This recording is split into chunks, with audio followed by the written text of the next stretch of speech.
Good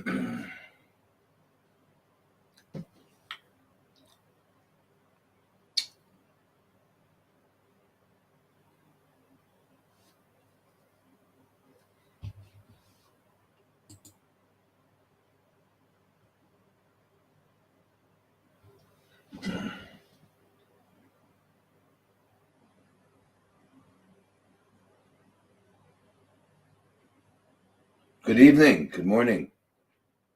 All right, here we are. Welcome to Sunday Night Live, and in the once United States and Europe, Africa. No, it's really late at night. Okay, so anyway, and good morning to everybody in Asia. Sawadi kap, sawadi kap tukon.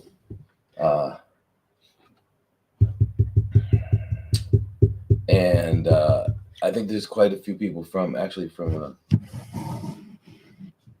Middle East and Australia and all that. That's wonderful.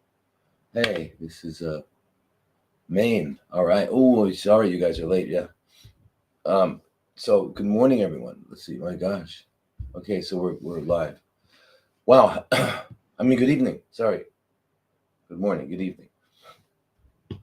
Hey, listen. I gotta. It just came to me. I was doing some research and I realized how hard it's not hard. It's becoming impossible to find the truth on the internet.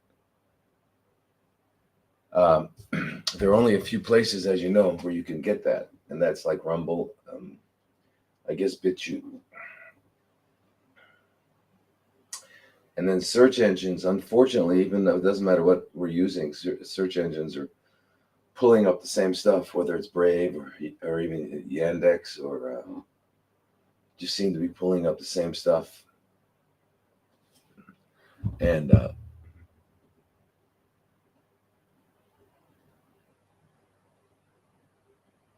do you think lymphoma of the eye is separate from the rest of the body? I'm told it will spread to your brain. Okay, wow. So we'll talk about that for sure. For sure. Anyway, let me finish this thought. So it's like you can't find the truth anymore. Even things that were easy to find a few years ago, or even it's just slowly becoming. It's changing. We can't get the truth off. So that leaves us with one option, and that option is to start getting books. I know you might not like books because I don't know what generation you're in, but I so much prefer a book to reading digital stuff, but we got to get them. And then now I'm thinking, well, geez, I remember when we had all these bookstores all around everywhere now, and then it went down to what, Barnes and Noble, and what was the other one? They took it away already. I forget, but there were two. We came down to two. The rest, there were all the bookstores that we used to be. All the little mom and pop bookstores are gone. I don't see any anymore. Well, I'm not around the U.S. anymore, but too much. But anyway, so now it's down to Barnes and Noble, or you go to Jeff Bezos' company, which you should never go to. I mean, sorry, Jeff, but no, I'm not sorry. What am I saying? I'm sorry. I'm not sorry. Your goal is not in alignment with the health and future of humanity. So, not sorry at all. Anyway, look, if you're doing a search and I'm telling you, if you come up with Jeff Bezos' company, just Amazon. Okay, so if you come up with that, just look for the name of the company, go to and try to get it directly from them. Don't pay for that. I mean, don't. He might even have it cheaper, but you know what? They want us to get used to getting things online. Oh, it's so much more convenient. I don't have to leave my house. Good. I don't have to leave my house. And now we're gonna have robots. God, I don't have to clean, and I don't have to go leave my house. I don't have to clean. I can just and then. Oh wow. So what else can we do so that I can become completely inactive and sitting around doing nothing? What else can we do? Let's see. I I don't know, we can eat on the toilet. That way we don't have to even get up anymore, right? You just eat on the toilet, watch TV on the toilet. Don't read books, just watch TV on the toilet. I mean, let's try to make it as simple as possible.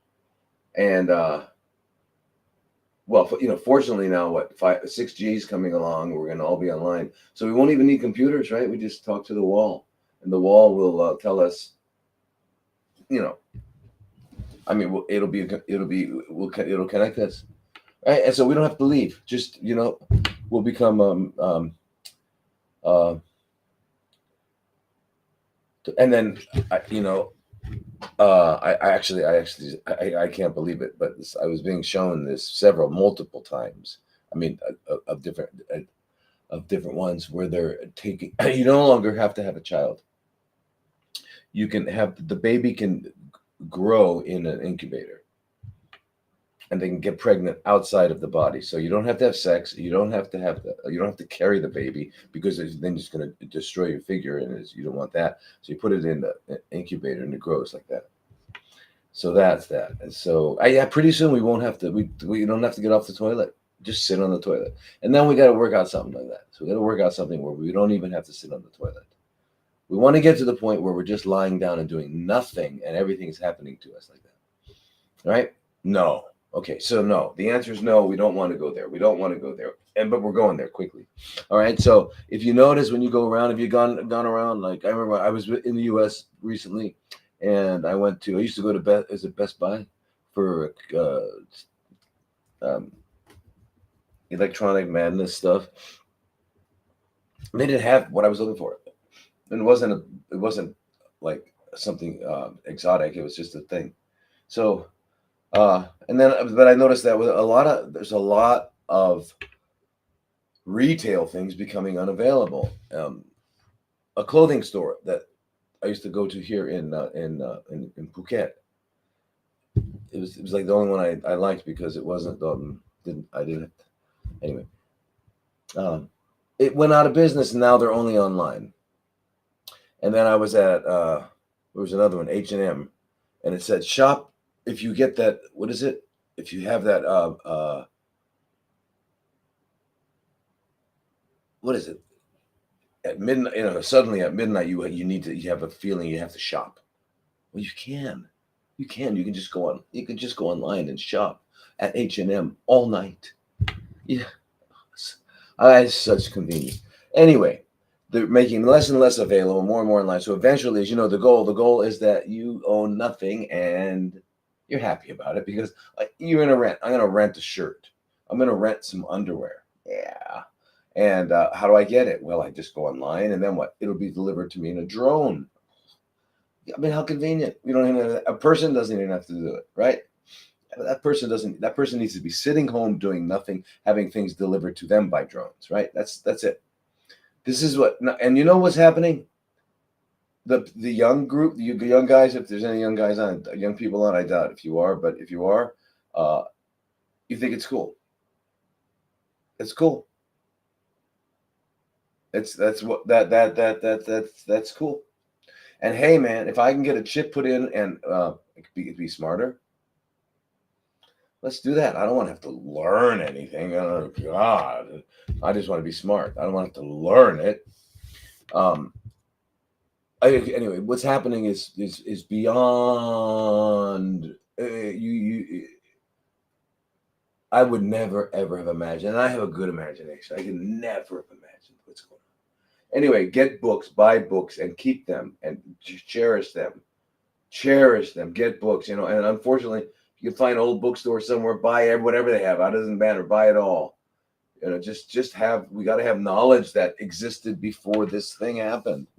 Okay. Yeah. I'm not. It's not. It's not. This is not weird. I'm not being weird. Okay. This is not weird. This is like desperate. It's desperation. Okay. Everyone. Okay. So, what do we have here? Anyway, real quick question about the lymphoma in the eye. I know lymphomas. First of all, I don't. Lymphoma is. You may know is. They call it. They're saying it's a. Chronically fermenting cells in the lymph nodes. And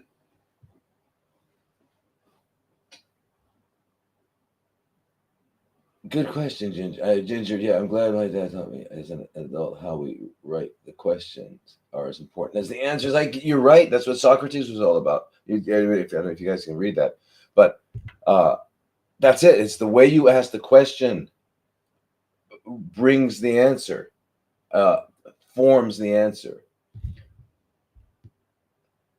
Present is the soil that from which the answer arises.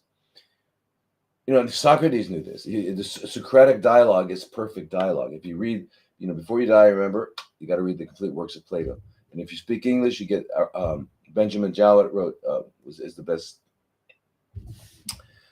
translator. He was the one that wrote it for the great books, Britannica. I think it's number 3. It used to be number 3. Yeah, Homer. Maybe number 2. Yeah. Anyway, Homer was first. The Iliad and the Odyssey. Was that 2 books? Anyway, whatever. So it's like 2 or 3. Complete works of Plato. Unbelievable book. Unbelievable. Would you learn? Nothing. What happened? Every one of your assumptions, everything that you thought you knew was just picked up, dusted off, and put back down. That's what happens. Your mind was clean. So, and now you know that you don't know. That you don't know. I thought you know before. You thought you knew before. I'm smart. I got a PhD and an MD, and yeah. If you ask someone the questions far enough, they don't know. Anyway, but you're very right. This is what I told when I was training. When I was second and third year resident, and I was talking to the interns. I would say there's just a couple of ways you can tell you. The way you ask the question is what you're going to get an answer. For example, you're you know what? If your mother's, if something happens to your mother, do you want us to do everything we can? What's the answer going to be? Yes. Now, if I say, okay, your mother's, your mother's really old, and not just old, but she's frail. She's very frail. Now, and she's very sick. And if something happens to her, let's say her heart, and we do CPR, we're gonna do CPR. We're gonna break her ribs. It's extremely painful, and then we're gonna have to put a tube down to help her for breathing. And we put that tube down, she's gonna naturally fight it. It's just a natural response. And so what we'll do is we'll have to sedate her because we don't want her to be going through all that torture of being, having a tube down her. So we'll sedate her, and then when you sedate someone, so she'll be sedated not really conscious or semi-conscious, and on the tube, and her ribs will be broken. And do you want us to do that? So that's the way you ask the question. You're absolutely right, Ginger. It's fantastic. Yeah.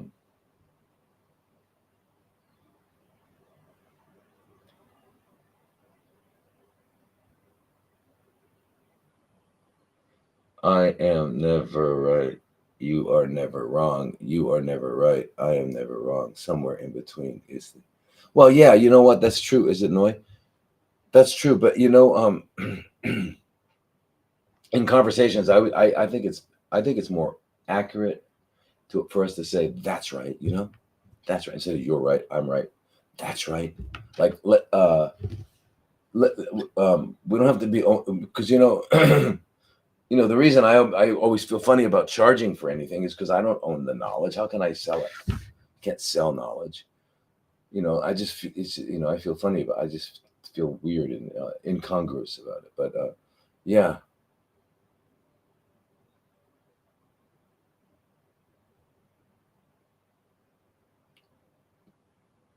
blink twice if you need help. Dan, do I need help? No, I don't need any help right now. Thank you though. All right, cool. All right, you're out. All right, guys. So let's get back where we to the beginning of this thing, and I just want to remind you all that about the about this live show. It's Sunday nights. It's let's say it's 7 a.m. in Indo-China time. It's right now it's 5 p.m. in Pacific Standard Time. It's 8 p.m. in Eastern Standard Time, and unfortunately, it's like what 2 a.m. in England and Europe around there. It's terrible. It's really a bummer. Um, but and then over on this side of the world, yeah, 7 a.m. and then 9 a.m. in Japan, and so it's all these different times. What does that tell us? There is no such thing as time. It's something we made up. And so just now. What time is what does your clock say about now? My clock says 9. What does your clock say about now? My clock says 7. All right. I don't know if any of you are old enough. There was a song, I think it was, who was it? Does anybody really know what time it is? I didn't particularly like the song. I mean, it was okay, but that was a great concept. I mean, it was okay. I mean, it was, anyway. Anybody really know what time it is? Yeah, we do. Still now. Sorry, still now. Anyway, so, but this show, but this will be live. It's live. It's not going to stop until I die, or whatever. I'm unable. The internet goes down. Oh my God! Do you think that would happen? Those 20,000 satellites that were put up by Elon. Elon. He's just a really good guy, and he's just an eccentric guy. Mm-hmm. Just eccentric. He's really on our side. He just wants to put chips in our brain and 20,000 satellites in the sky. What are those 20,000 for? Well, they're either surveillance or let's see, if they knock us off the grid and they still need to communicate, they can have another system. I say, okay, I mean, I don't know, but one thing that we should be concerned about being part of the biological. Part is the biosphere. The biosphere around the Earth, where all biological life exists. Okay, so we're in the biosphere. We're part of it. Yeah. And yeah, we're part of nature. Oh no, yeah, these are nature. And guess what? They're subject to. You'll never get it. Natural law. Natural law is what? What is natural law? Well, things like gravity. Oh, things like if you plant cucumbers, you're going to wind up with cucumbers. Okay, extrapolate. Okay, extrapolate. Okay, that means if I am doing X, I'm going to wind up with baby X's. If I'm doing Y, I'm going to wind up with baby Y's. So you mean what I'm doing is going to have consequences? But I can eat anything I want, right? And I can go to bed when I want, right? At late. Anyway, so what I wanted to say was we will this will always be this Sunday night thing for about 2 hours, but what we're going to add on is 3 different groups, and I think I told you about that. Oh, and by the way, to get on this live, you can go to Rumble, YouTube, LinkedIn. You can go to my website drlodi.com/live stream. You can go to Instagram, Facebook, TikTok. Yeah, I mean, I don't know is there another one I'm missing? So all of those, and they're all live, and then they're all saved except for TikTok. They don't save. So except you have to go to sleep because you live in Belgium or whatever, Norway. Yes, don't stay up. And okay, so but we're gonna have 3 groups. One is just health and healing because that's fundamental, and that's really what we're all looking for. In fact, we're all looking just to be healthy. We're not looking to get we get focused on the thing we want to get rid of, but it's not really that we want to get rid of it. We want to be restored to health because we certainly don't want to get rid of whatever it is we think it is, whether it's parasites or a tumor growing somewhere. We don't want to just get rid of that and still have crippling arthritis or having heart failure so bad you can't go to the bathroom without oxygen in a wheelchair. So it's not that we're looking to get rid of really this or that or this or that. We're looking just to go to health, be restored to health. That's our real goal. If we remember, that's very important. So the first group will be health and healing. The second group will be parasites, where we're going to focus just on parasites. So that's where all the topics will be about all the content will be about parasites, and then the third one will be on chronically fermenting cells. And for those of you who may be new to this, chronically fermenting cells are what Rockefeller medicine started in 1910. I mean, formally, he was already before that making plans, but formally in 1910 with the Flexner report, and which is now what in Singapore. It's a big time in Singapore. Singapore may be worse than the U.S.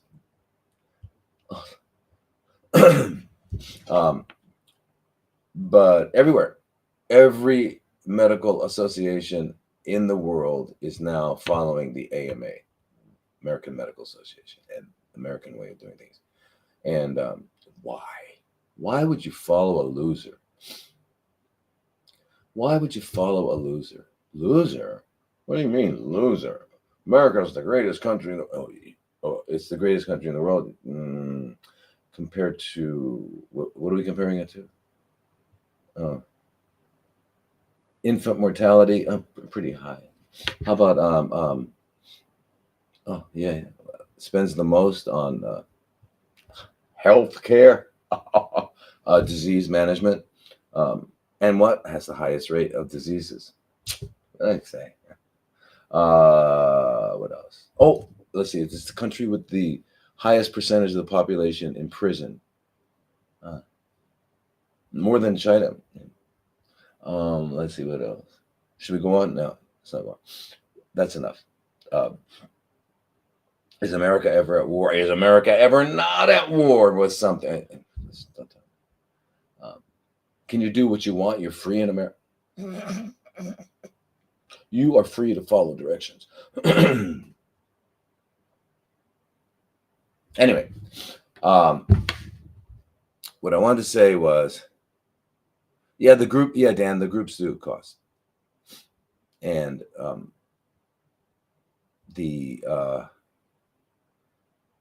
not sure of what they are, but it's going to be minimal for the basic one, the health and healing. But there's been a lot of fantastic information out there.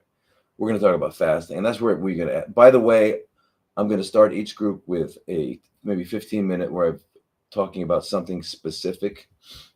Whether in that group, maybe it's fasting, maybe it's brassica vegetables, maybe it's oxalates, maybe it's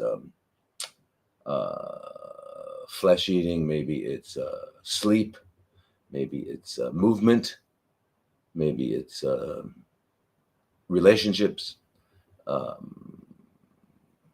being in nature, some specific topic, and then no mail-in questions. Just we'll take live questions. You'll all be on a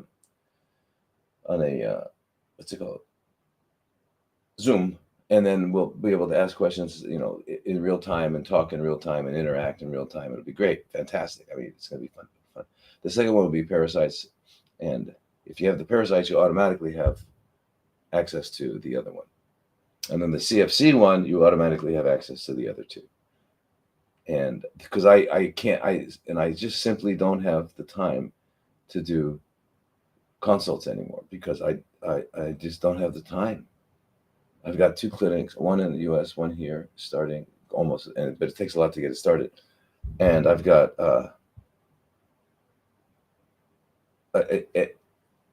it's like having 2 full-time jobs there, and then I've got to, there's a lot of things I want to do online. I'm trying to write.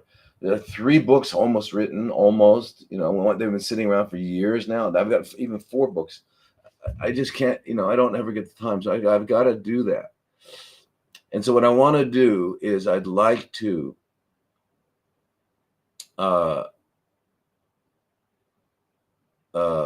make these groups, allow people, that's the time where you can talk about, your personal thing, if you don't mind saying in front of other people.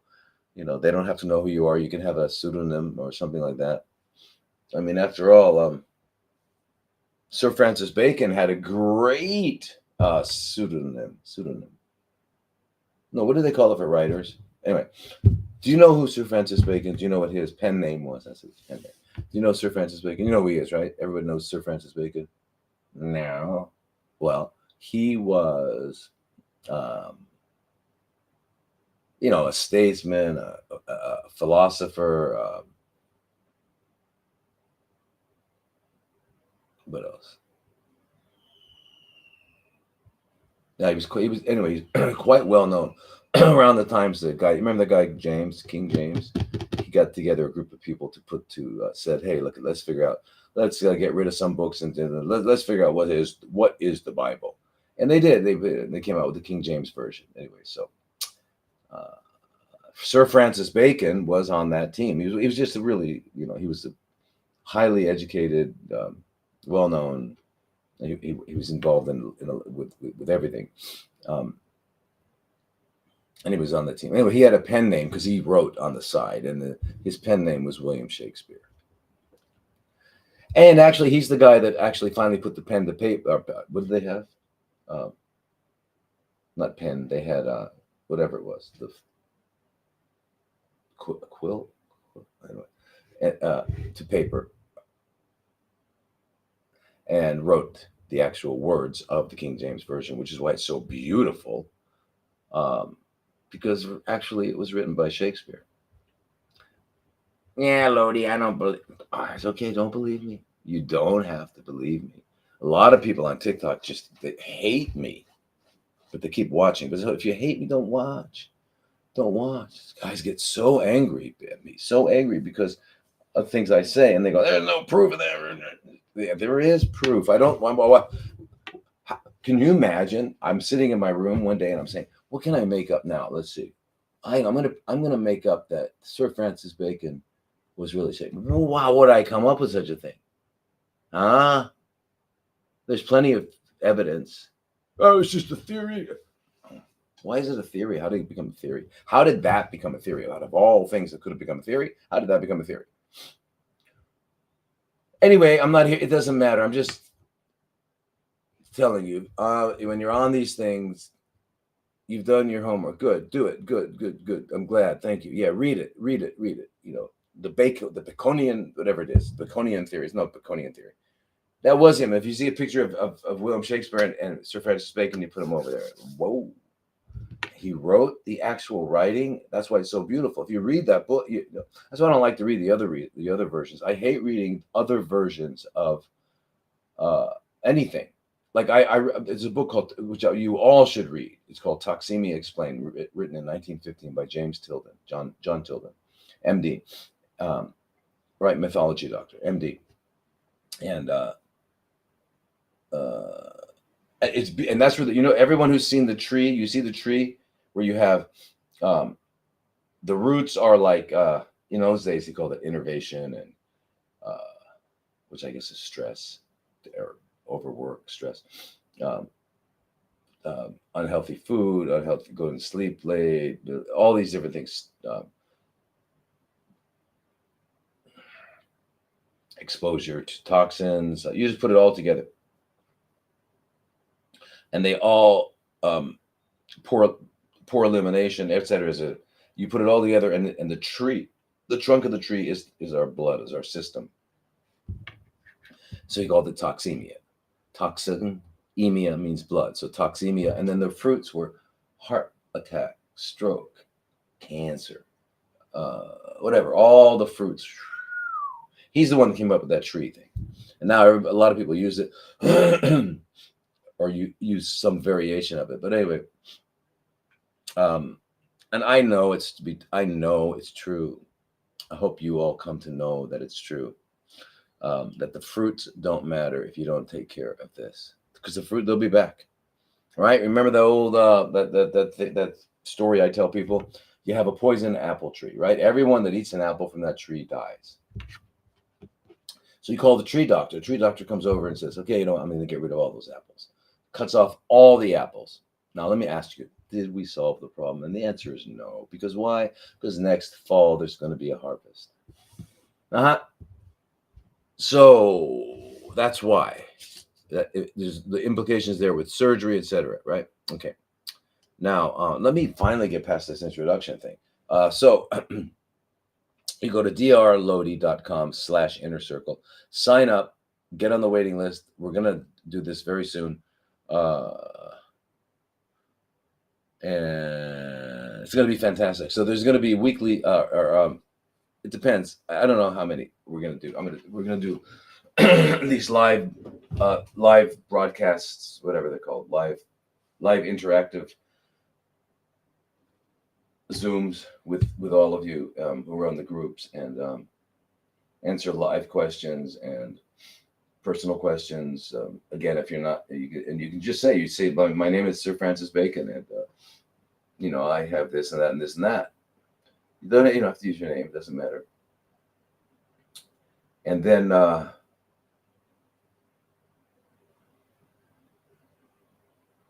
in addition, there's going to be other content. I mean, I'm writing things and blogs and papers to read. I would like to put up papers on different subjects for you to read,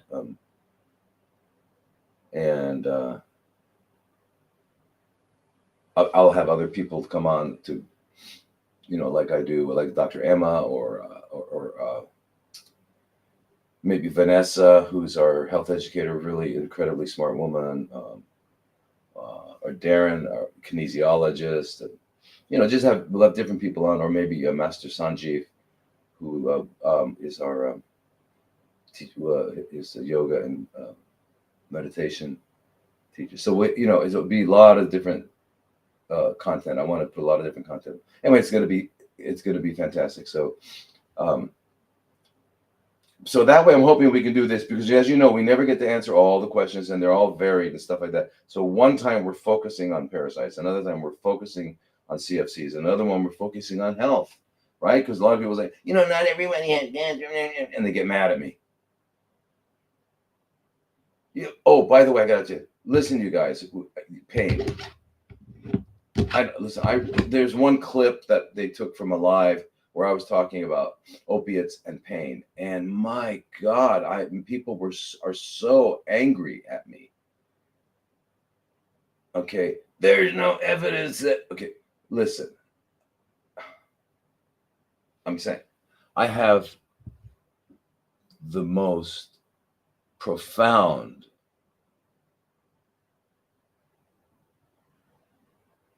compassion, empathy for pain, chronic pain. I couldn't live with it. It is not only pain. I'm telling you. I had a lady from Europe come when I was at Silk Life Co. here in Phuket, who had chronic itching for 8 years. I mean, you gotta imagine she had scratches all over her body, and she was just the only time she wow, it was like wow. I mean, chronic anything. How about chronic nausea? Everything makes you nauseous. How about anything? I get it. I see it all the time. I'm not when I say something, it's not that I'm saying it for any other reason that I'm trying to help, trying to share what I know. And I was just telling you that opiates in the literature, it's called opiate-induced hyperesthesia. Okay, high aesthesia, feeling. In other words, you get more sensitive, meaning your threshold for pain is decreased. And they show this in people that were addicted to, heroin and stuff like that, and people who were taking it for other reasons and stuff like that. And you have to usually wind up taking more and more and more. And it also, as we know, paralyzes the gut. And I don't know, you can take laxatives to go to the toilet, but you're not going to improve the digestion, because there's the gut is 30 feet long, right? 10 meters. And the top part is digesting. So you're not going to change that. So your digestion and all that is not going to be the same. And it has a direct suppressive effect on natural killer cells. I mean, I didn't make it up. Look it up. Don't think I'll send you the information. But I'm not saying don't use it. Is there a place for opiates? Absolutely, there's a place. You have to use them. There are times when you have to use them. My point is this: that, other than neuropathic, pain that's neuropathies and paresthesias and stuff like that. Other than that kind of pain, most pain is has an inflammatory component to it. All right, there's pressure on it or whatever. The tumor is pressing on on something that has nerves, or you've got a disc, you've got a ruptured disc, or you fractured your neck, or whatever it is, it's causing inflammation. So if you use anti-inflammatories to reduce the inflammation, you're reducing the cause of the pain for a lot. And then if you have to use the opiate, you can use less. And now that we have cannabis is available to us, it's extremely um, analgesic, gets rid of pain, right? But you don't want to take it and be high all the time and hey man, you don't want to be like that, right? So you make suppositories, right? And if the suppository is small enough so it stays in the outer 2/3 of the rectum, so that you don't get high, you don't get messed up, and you can go to work and stuff like that. And it will we've gotten people off opiates. Okay, but if you've got chronic pain, you've been on for 20 years, I'm not telling you this. I'm not saying anything other than I'm just trying to give you information that there's other ways. So don't get pissed off, all right? Why would you get mad? I don't understand it. Why would you get mad? Why would you get angry?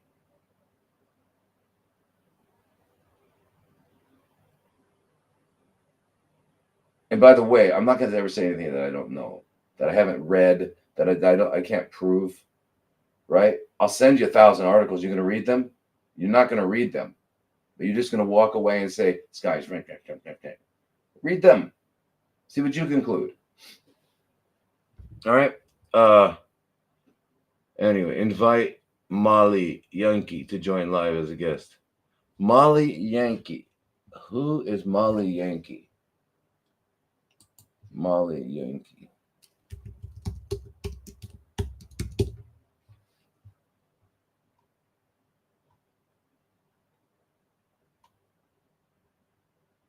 It looks like it's what is the language? What is the language there? Eastern European language. Yeah, I can't read it. Translate, yes, please translate this page. See how helpful Google is. Oh, I'm just. The request ad has been deleted. Oh my god. Okay, thank you very much for existing. Anyway, whoever Molly Yankee is, I don't know if she is or he is, but anyway. So what I'm saying, okay, so the thing about pain is that I get it. You need it. Opiates are important. They've been important for millennia. So I'm not saying don't do them, but let's try to minimize them by doing other things as well, so we can do less, so we get less of the negative effects. Okay, and by the way, anyway, I don't even know why you would get angry at me for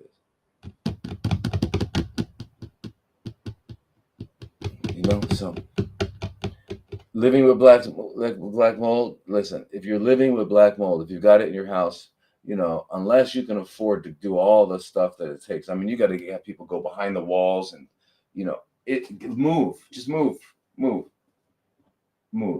I don't know what to say. You just move. This is nasty, nasty stuff. Okay, so by the way, let's get back to where we were. Okay, so anyway, we're gonna join these groups. Dr. Lodi, drlodi.com/inner circle. Get on there. And it's going to be great. It's going to be great. I'm going to do several, be doing all this. So that's what I'll be spending a lot of more time on each group. And we'll interact directly. It's going to be better. It's going to be better, but I'm still going to do the lives. So, and still going to do podcasts. It's not that I'm going to monetize. The reason that there's going to be a charge for this is just so that I can afford to do it. I mean, no one just says, "Hey, here's some money." And do I make money from the medical clinics? Like, no. Why? Because I don't like to. I try. Anyway, the whole thing with charging money and all that, it's against. That's why. You know what I drive? I drive an old car. Do I look like I'm rich? No, I'm not. I don't have a lot of money. Do you know if became disabled, I wouldn't be able to live for more than 6 months to a year. I don't have money. So no, it's not about money. It's about staying alive. Like you guys trying to stay alive, you're doing your job, whatever your job is. Okay, me too. All right, and I'm trying to charge minimal just so I can stay alive. That's all. And keep doing what I do. I like living, and I don't want to become enlightened because I want to come back. I like it. So anyway, there's that. And you know how to reach me. Dr. Thomas Lodi. For all of those social platforms except for X, Twitter, whatever it is, it's Dr. Thomas Lodi, MD. Okay. All right. So let's get on. Let's get on with this stuff. Finally. Where are we? I gotta change the screen so we can put that there. What? No. All right. So before before we get started with the question, there's a couple things I want to talk about. Yeah. I have recently I worked with this incredible woman, Linda, at in Thailand, and she is a very, very smart woman. Very she's has a I think her master's in comparative biology and neurology. Anyway, great researcher. She helps me out a great deal. And you know, I like giving intravenous curcumin because the problem with curcumin when you take it orally is you only absorb 3%. So it's really, and then once it gets in the blood, it gets metabolized so quickly. You know, you can't really get much out of it. If you're eating food with turmeric all your life, you're going to get some protective benefits over time. But like for right now, I got a problem and I need it. So anyway, so liposomal, and you know, liposomal IV. So he said, well, liposomal IV. Wait a minute. The reason we put it in liposomes is so when we eat it, it goes, instead of through the normal digestive process, it gets digested as fat, goes into the lacteals and goes into lymphatics and then comes into the blood. So you can actually get higher amounts. That's why we do liposomal vitamin C, liposomal, whatever they're doing. So, but why IV? Well, it turns out that she's got several articles that show that it actually, because you're able to penetrate the tumors better, and you can get a higher concentration in the tumors. That's really good. So imagine if you did it with insulin too. Wow. And why am I excited about that? Because if you just go to PubMed and put in curcumin, and you got to use their Rockefeller word cancer, but we all know it's just chronically fermenting cells. There's nothing to do with the zodiac, okay? And you'll see, it's amazing. It promotes death pathways, and you know, there are certain death pathways in cells, right? Programmed death, ligand. There are programmed death, apoptosis, stuff like that. There are sort of death pathways to cells because when a cell becomes dysfunctional or it's old or whatever, it goes through a process known as apoptosis, so where it recycles the stuff and there's no spillage of anything like there is when a cell gets it's called necrosis when the cell dies in another way. And when necrosis, it spills all of its enzymes and stuff into the blood, and it can make you sick and painful. But apoptosis, and this is happening at a quick rate because just in the normal human being, just sitting around doing nothing, and by the way, we're getting better at doing nothing. We're getting really good at doing nothing. I mean, pretty soon, you know, maybe we can see if we can figure out how we can not have to even breathe. You know, it's quite an effort to breathe. I'm gonna stop breathing, but I'm gonna stay alive. Okay, so we got to get someone to breathe for it. We got to somehow figure it out. Your technology. It must be an app for that. Is there an app so I can stop breathing? I'm gonna upload that app. Yeah. You know, you think I'm facetious? I am, but is it out of the realm? You mean you don't? Do you not think that some young people today that were imagine you're born after the year 2000, 2024. Was it or 20? Yeah, you're born. No, you're born in the 21st century, and you grew up with all this stuff, not knowing how it used to be, or you're born after your 2010. Can you imagine? Or you're born after 2005, 20,005.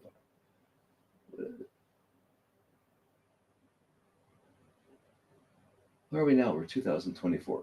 You're born after 2010. Yeah. Okay. Whatever. Yeah. You all know what I mean. So anyway, so this liposomal, if we can get that liposomal and we can actually get it into the tumor, it's magic. I don't think there is no other than the ascorbate vitamin C and maybe quercetin. These are quercetin again, of course, is from plants. They have so many broad-reaching effects that turn off CFCs completely. They turn them off. They turn off inflammation. They block NF-kappa beta. They just do so many things. Anyway, so she found me a company that makes it. Yeah. And I'm going to meet with them, and I've already spoken to them, and we're going to get that. And if we get that, that's fantastic. I mean, it even changes the tumor microenvironment. It blocks cells from proliferating. It blocks inflammation. It's anti-inflammatory big time by knocking out the fundamental molecules of inflammation like NF-kappa beta.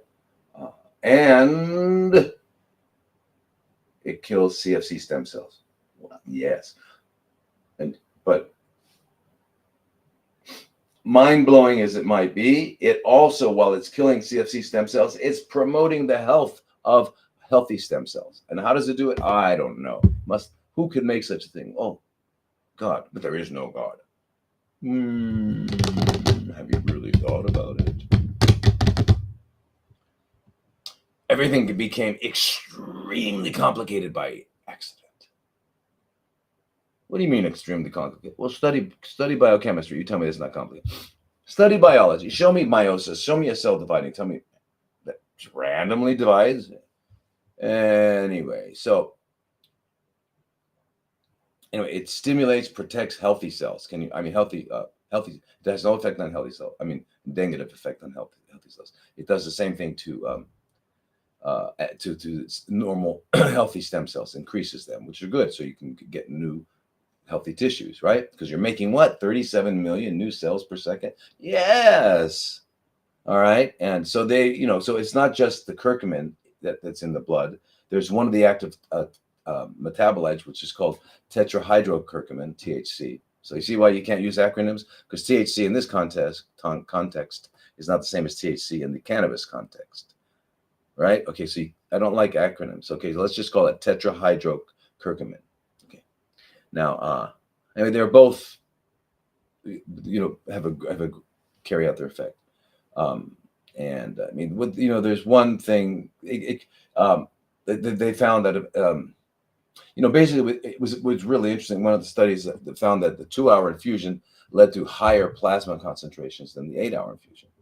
However, the 8-hour infusion caused higher intratumoral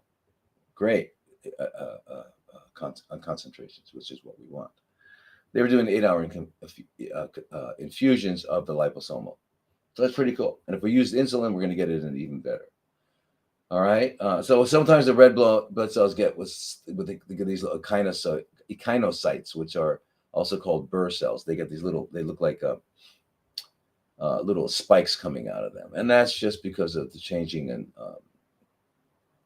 basically it's related to having intracellular dehydration. Anyway, it goes away. It has no biological effect.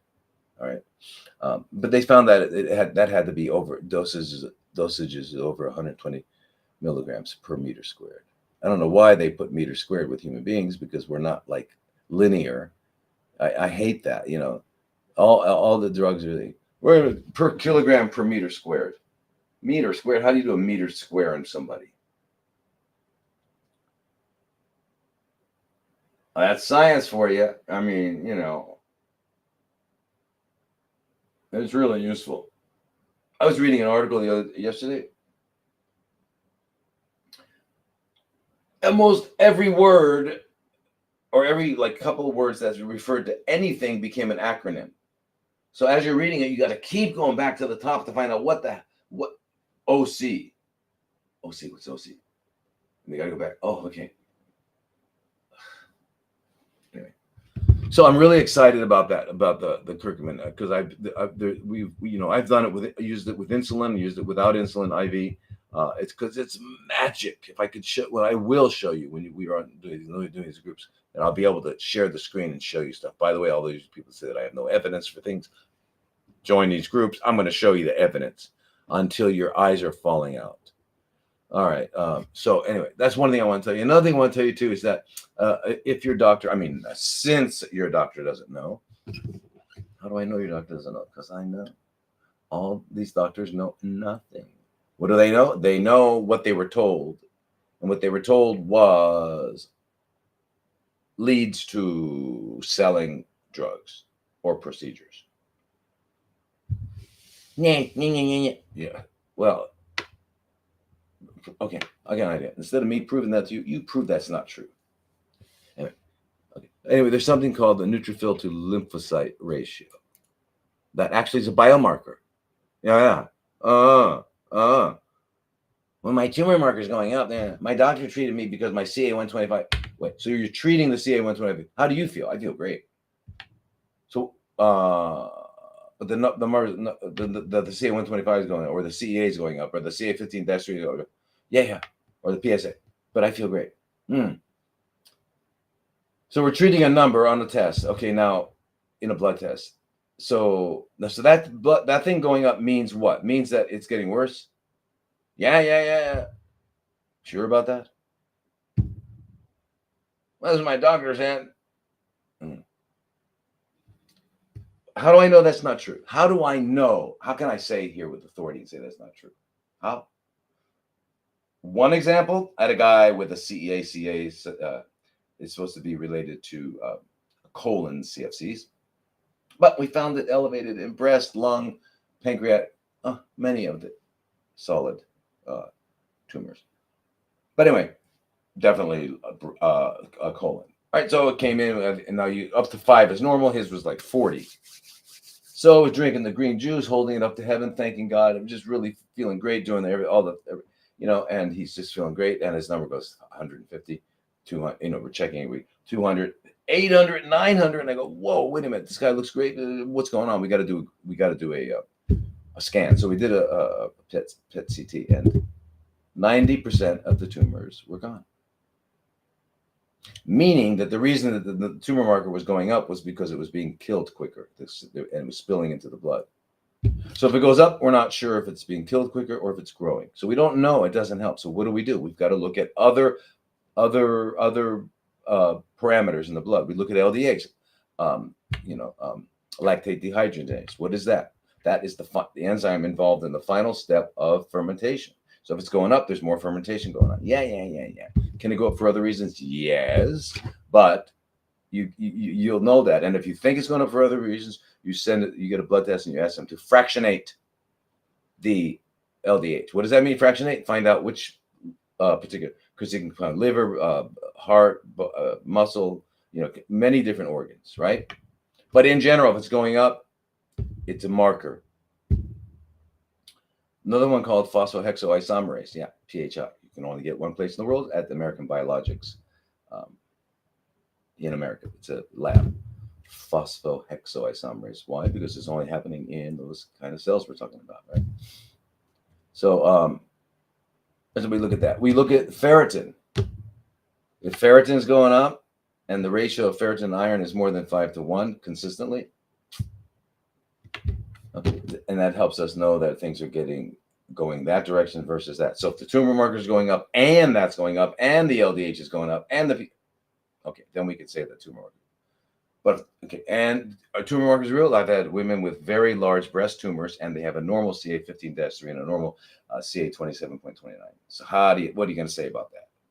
You're going to just say, okay. There's another thing called the neutrophil to lymphocyte ratio. White blood cells there are multiple different kinds, right? There's neutrophils, there's lymphocytes, there's eosinophils, there's basophils, there's monophils, there's did I get them anyway? I hope I got them all. Anyway, so the neutrophils are the guys that they're called granulocytes. They're on the job. They're right there, they're right there. You brushing your teeth, and bacteria go through into your gum, and right there, neutrophils take care of it. So what happens when your neutrophils go down? You have an increased risk of sepsis, overwhelming amounts of microorganisms in your blood, because the neutrophils are, the Marines are not there ready. Lymphocytes, what are they? Those are the ones that make T cells, natural killer cells. The ones we want to fight CFCs, right? Anyway, so the normal ratio is, the ratio of neutrophils to lymphocytes. And the way you do ratios is you just divide the lymphocytes, the neutrophils by the lymphocytes, okay? It should be 1 to 2. That's pretty normal. If you're higher than 3, then you got to think about CFCs. And if it's going up and up and up, then that is a biomarker. There's plenty of studies on it. So the reason I'm telling you all this is because if you've got CFCs and your doctor, I know your doctor's not looking at those things, they're only looking at tumor markers. They might have LDH because it's part of the general chemistries. If you get a general chemistry, because they normally order CBC and general chemistries. And all right, what is a general chemistry test? It looks at your BUN and creatinine, which is your kidneys. It looks at your electrolytes. It looks at your liver, right? Your liver enzymes and your bilirubin and things like that. And it looks at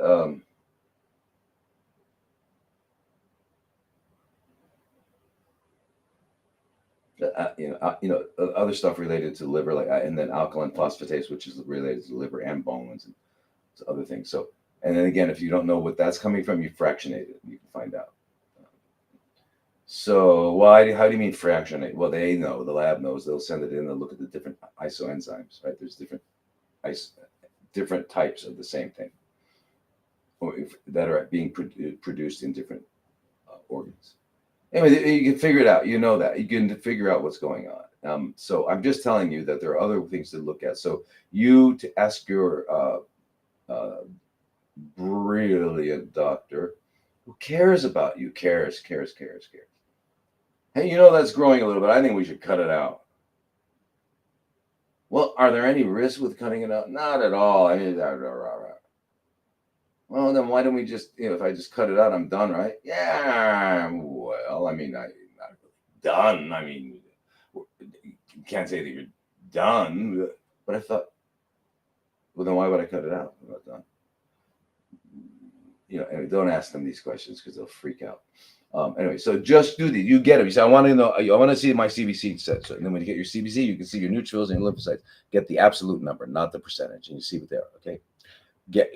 Look at your LDH. Look at your ferritin and iron. If ferritin's going up and up, okay. So plus the tumor markers.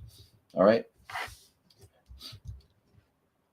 Well, I just wanted to tell you that just so you know that. And the other thing is, I really want to mention just something else about selenium, because selenium is. I had a guy ask me, one of the people that I work with online, and I got to answer you. Sorry if you're watching, I didn't answer you yet. He said, he was eating a certain amount of Brazil nuts a day. Is that enough selenium? Because as you know, you get the selenomethionine from Brazil nuts, and they have the highest amount of selenium. Now, selenium is, it comes in, non-organic forms, which selenite, it's in the ground like that. The plants take it and they attach amino acids like methionine or cysteine, and then we can absorb it and use it. Yeah, plants. But we're not supposed to eat plants, right? Because, oxalates and anyway. So the question is, well, I'm getting lots of selenomethionine from my Brazil nuts. Is that enough? Well, remember the body uses both selenomethionine and selenocysteine, right? Both of those, right? and they get involved in they get incorporated into these selenoproteins, which are how important? Wait, let's go. Oh, we got. Oh, I got to do this.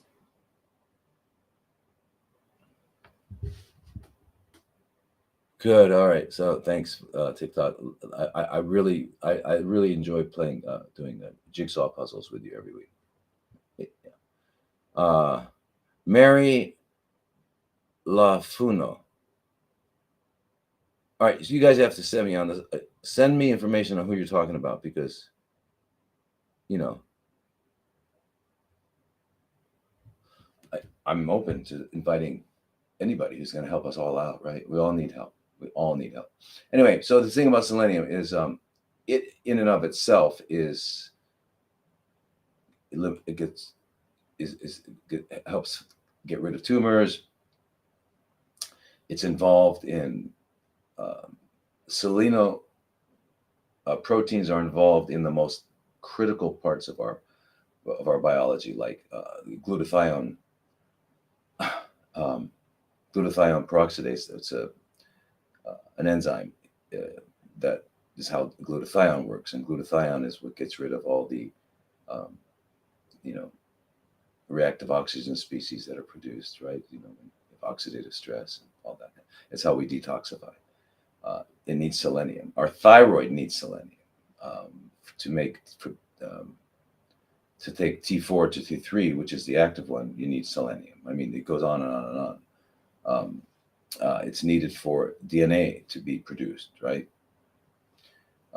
It's needed for reproduction. It's involved in sperm production, testicular function, and cardiac. I mean, because there's this one condition called Keshan's, and it's because I think in 1935 in China they discovered a village, Keshan, and people they had the soil was almost completely depleted of selenium. There was no selenium. And these people were dying of cardiomyopathies really young. What is a cardiomyopathy? Cardiomyopathy, cardio, heart, myopathy, myo, heart, muscle. Pathy means it went wrong. That's why I don't like the word pathology. Cardiomyopathy. Basically what happens is the heart just gets bigger and boggier and it just can't work anymore. It just, right? And that's happening with people that were injected by the bioweapons. I guess I don't know what those are, but if you ever went out and decided, hey, I need a bioweapon, so are causing cardiomyopathies and myocarditis. But anyway, so this Keshan was discovered in 1935, and it's because they didn't have selenium. That's really so. So the cardiac function is very important. It helps keep our hearts working. Right? Because these people would have destruction of their heart and they wind up with heart failure because the heart's going, it gets too big and boggy. Yeah. Right. So, and we need it for DNA. So, I mean, all of our cells, remember 37 million new cells per second we're making. That means we have to have, cells have to split. Okay. So, so they have the recommended daily allowance of enough not to get Keshans. Is it for optimal functioning? No. Why would we want to have optimal function? It's like vitamin C. The recommended daily allowance is 60 milligrams a day. Oh, so if I take 60 milligrams a day, I would be healthy? No, I mean healthy, but I mean you're not going to be bleeding on your nose. You're not going to have end-stage scurvy. Recommended daily allowance. They want to keep you alive. So what? So they can give you drugs. Remember, as long as you're alive, they generate money. Anyway, the whole thing is 200 micrograms a day is what is pretty much recommended, rather than what do they have crazy. If you're 1 to 3 years old, it's 20 micrograms. If you're 48, and then if you're pregnant, it's 60 micrograms per day. And if you're breastfeeding, it's 70 micrograms a day. Nonsense. It's 200 micrograms a day. Can I do 400? Yeah. Now, why would I take more than I need? Well, guess what? We don't absorb everything that puts in our mouth. If I take 1,000 milligrams of something, am I going to get 1,000 milligrams in my blood? No way. But what if I'm 25 years old, I'm a triathlete, and I'm healthy? No, no, still not. So if you're not going to get 100% of what you've eaten into your absorbed, can you imagine if you're sick and older? What percentage? Well, you can imagine it goes down and down and down and down, right? So, in fact, when I have people that are really sick that come to the centers, wherever we are, um, I don't like to. I mean, I want to give as much as I can intravenously, um, just because we don't know how much people can actually absorb, process, and absorb. So one of the things we work on when you come is how do we heal your gut? We've got to heal your gut. By the way, podcast, I don't know if it came out yet with me and Carrie Anaya, Anania. I like Anania. It sounds better. She likes Ananayan. But that's not pretty American. It's called Ananayan because in Italy they would say Anania, Anania, because I's are pronounced E. In America, I's are pronounced I. That's why people say Dr. Lodi. No, no, no, no, no.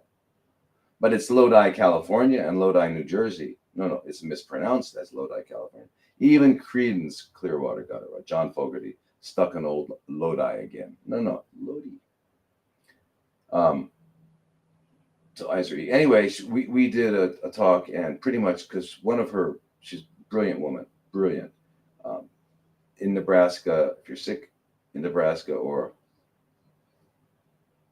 you go find her. And she's got a great center. And even if you're nearby Nebraska, you can fly in from anywhere. Europe, it doesn't matter where it is. She's good, really good. And so, unfortunately, there's a big waiting list. But anyway, we talked about how do we heal the gut? Because you got to heal the gut. You got to heal the gut. In fact, if you heal the gut and you get the right microbiome, you're done. You're done. It takes care of everything. All right. So anyway, just to get back to the selenium, right? It's like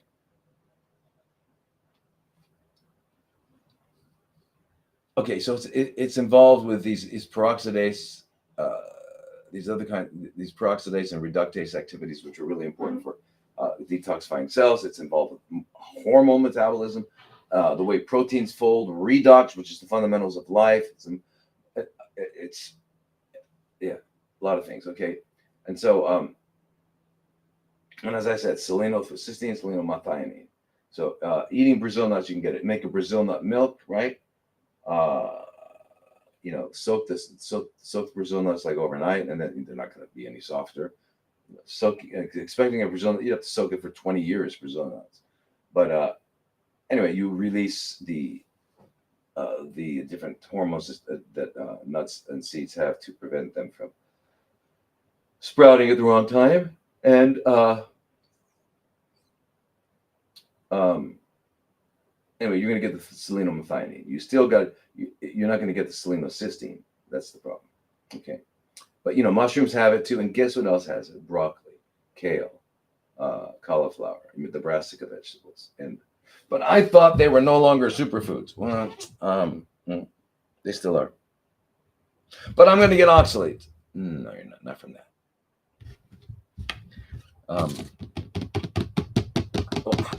How do these things happen? Why would people come out and say things to get likes or to have more followers?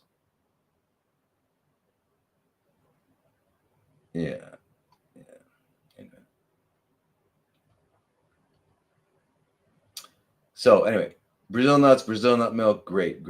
Mushrooms and cruciferous vegetables, amazing.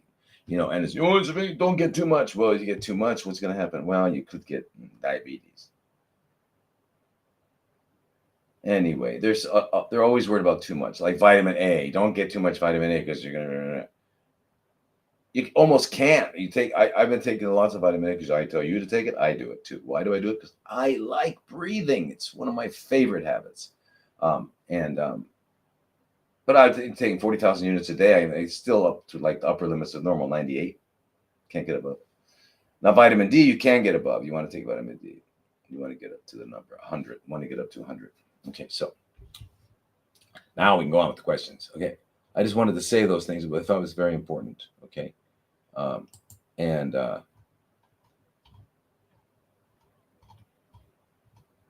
okay, this is Romeo. How to treat colon CAs that have liver metastasis without following the conventional way of treatment, which is surgery and chemotherapy. Exactly, Romeo, and that's what we're all about. Uh, okay, so and if you recall, we were talking a little bit a moment ago that we're not going to treat. We're not. You don't. I don't. The word treat means. I don't know, what does it mean. What does it mean? It's kind of like the word cure. It all has to do with disease. And, and it got in you. So okay, so nothing got into you, Romeo, except well, except what you ate. Um, but I mean, nothing got into you that became this. It's your body adapting to a situation. So, how do you restore health? Right? How do you restore health? Which, when you're healthy, you don't have any CFCs in your colon or anywhere. And you do it by getting rid of all possible toxins and stop ingesting and breathing, and as much as possible toxins. Okay, so you live a life that where you avoid toxic exposure, and now you get rid of it by doing a juice cleanse. A minimum of 3 weeks, 100% just drink juice. Make sure it tastes delicious, and you can't stop drinking it. But you got to use cucumber, celery, kale, spinach, and then you put whatever else you want in it. But I don't like kale. Okay, then don't put the kale in. Try arugula. Try to get one of the brassicas in there if you can. It'd be really great. The reason I chose spinach is because it's got a lot of amino acids. And per calorie, it's got as much protein as rat's milk. And rat's milk happens to be, of all the mammals' milk, happens to have the highest concentration of protein, casein, even more than cats, which have about 38%. Dogs about 32. By the way, we have 5% of the calories in our the 5% of the calories in human breast milk is protein. It's pretty hard not to get that. Pretty hard not to get 5%. Anyway, so you take, but you can do other things. If you don't like any of that, don't do it. But remember, the celery and cucumber will give you the volume of water. All right. Then you add lemon and apple, and if you love that. If you don't like apple and you say I want carrots, beets, whatever. Okay, make it sweet enough to enjoy, but not over that. Okay, because eventually you want to not have as much sweets. And it's not that your body doesn't use natural glucose and fructose. Yeah, those are necessary for life. So you can't eliminate them. You don't want to eliminate them. You just don't want to be getting them from other sources. Like candy and cake like that, because they're processed. It's a whole different story. And then you don't want too much of it, because then you're going to get a high fasting insulin because you're becoming insulin resistant. And if you're insulin resistant, CFCs are extremely the opposite, insulin sensitive. They get to eat first every day, and they get to get big, fat, and happy, and grow, and you shrink. So in order for that not to happen, you need to have insulin sensitive cells, not insulin resistant cells. How do you do that? Well, you don't give it a ton of sugar. You give it just what it needs from natural sources like plants. And you put at least 18 hours between your last meal today and your first meal tomorrow, because all of that time of not eating, one of the things it does is lowers your fasting insulin. Very, very important, because it's the insulin and glucose dynamic that underlies, just like chronic inflammation, underlies most, if not all, chronic conditions, chronic degenerative conditions. So that's what you, Romeo. You do the good cleanse, get your colon clean. Did you get your colon clean? Have you done colon hydrotherapy? Lymphatics. You got to get a certified lymphatic therapist, um, and you got to be taking throughout the day vitamin C, so you're getting a good. You're taking care of your physiological requirements of vitamin C, which part of your physiological requirements for vitamin C gets rid of CFCs. By the way, yeah, in multiple ways. I won't go into it right now. What else do you need to do? Vitamin C, A, D. Take care of your thyroid, which is iodine and some sort of thyroid replacement, and melatonin, um, and um, and then you got to fix the adrenals, right? Because the adrenals and thyroid work together. How do you fix the adrenals? Well, you got to get an AM PM cortisol level, get the average. Get your DHEA/S, which is sulfated DHEA, um, level as well. And you want the DHA to cortisol ratio to be 15 to 1 or more. 15 to 1 or more. That means you divide the DHA by the cortisol, and it should be more than 15 or more. Yeah. Why? Because DHEA undoes what cortisol does. What does cortisol do? Raises your blood sugar, and lots of nasty things. Okay, it's necessary if you're stressed. You know, a guy walks in the house with a gun, and you got to get out of there. Okay, you need tons of cortisol and adrenaline, epinephrine. But if you're just late for an appointment, you broke your nail or something like that, you don't need it. But we get it all day long. We're pumping with that stuff. Anyway, so what happens when we're doing that all the time? We get adrenal exhaustion, and we wind up with maybe a low cortisol in the morning. We'll wake up tired and a high at night. I can't sleep, but in some way, it's going to show exhaustion. So we give it a break. How do we give it a break? We take hydrocortisone. 5 milligrams 4 times a day. Hydrocortisone, what a minute, isn't that a steroid? Yes. Which steroid is it? I mean, estrogen is a steroid, dude. Testosterone is a steroid, dude. You don't want your testosterone? Take it away, no problem. Okay, steroids. Okay. Yes, it's a steroid.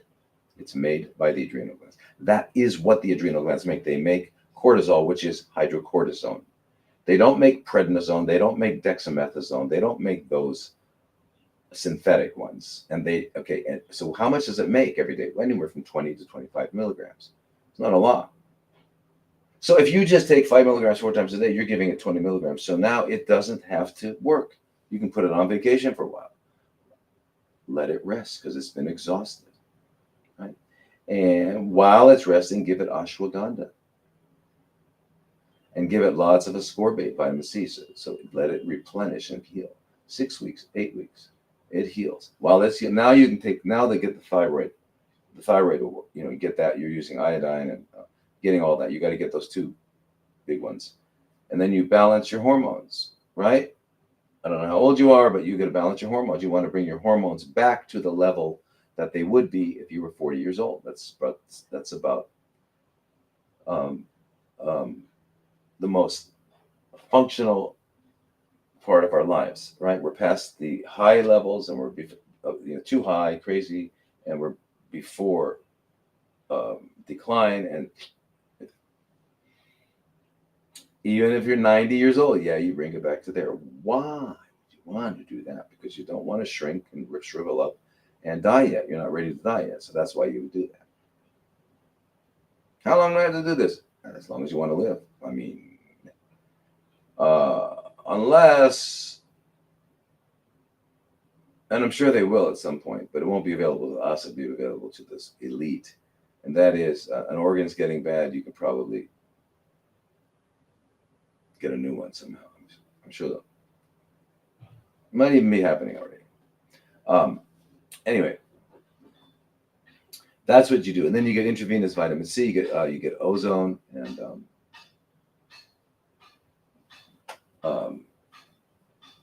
liposomal intravenous curcumin, those kind of things.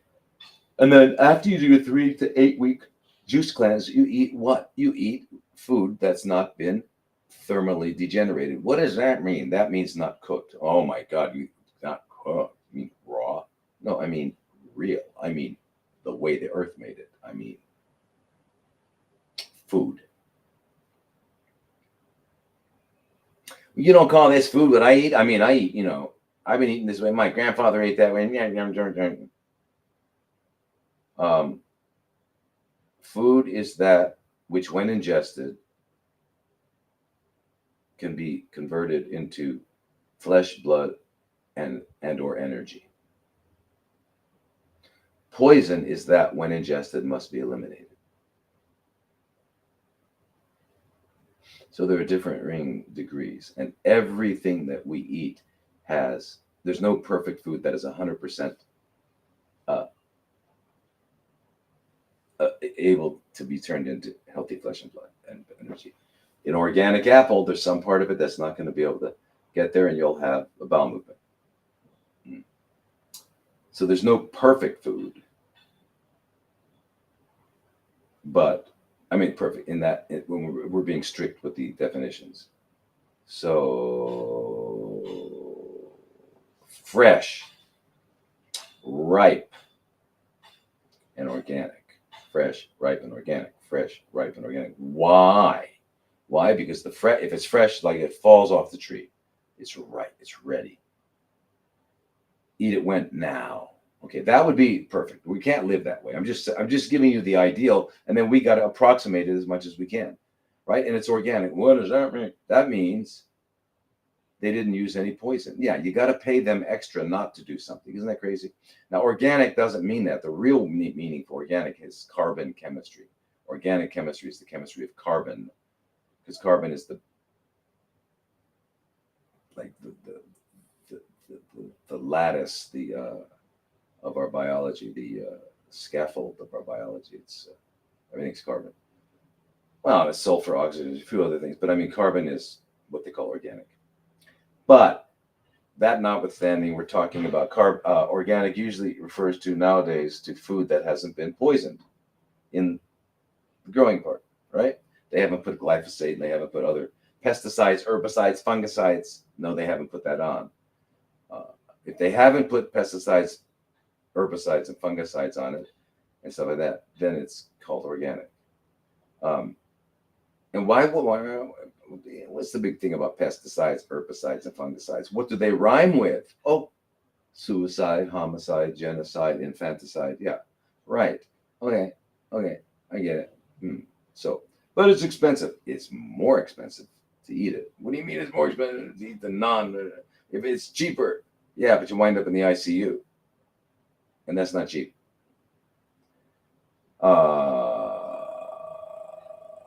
So, I mean, if we go out and buy what? You buy a new iPhone, or you buy a new whatever. But food, I'm gonna get I saved money. I 40 cents or whatever it was. That's not the place you save money. You eat something because it is the best you can get for you. Because why? Because this body, this earth suit,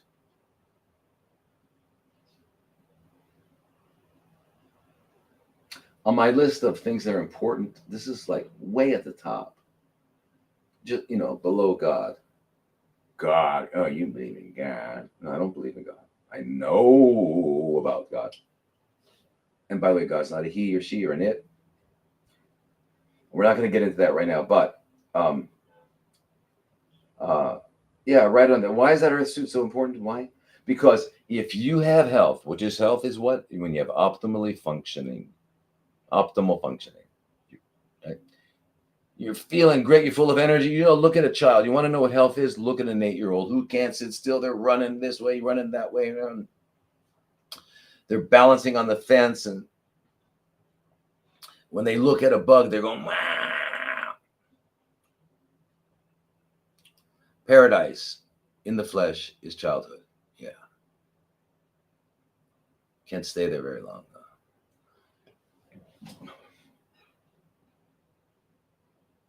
Puberty kicks in, and what happens with puberty? You run into this thing called a mirror. And what happens with the mirror? You fall in love with the mirror. And the mirror becomes everything. Not me. Okay, you're different. Anyway, so that's what happens to childhood. And you know what else happens with what happens with the mirror and puberty? I, me, mine. I, me, mine. You ever hear that song by George Harrison? I, me, mine. Anyway, so that becomes the focus of life. And even all of our romantic relationships are based on vanity because this person sees the same thing that you see. He appreciates me. She appreciates me. Anyway, when romantic love morphs into real love, a real love, I would have to say, is the closest thing we have is with our mother and child, father and child, right? Um,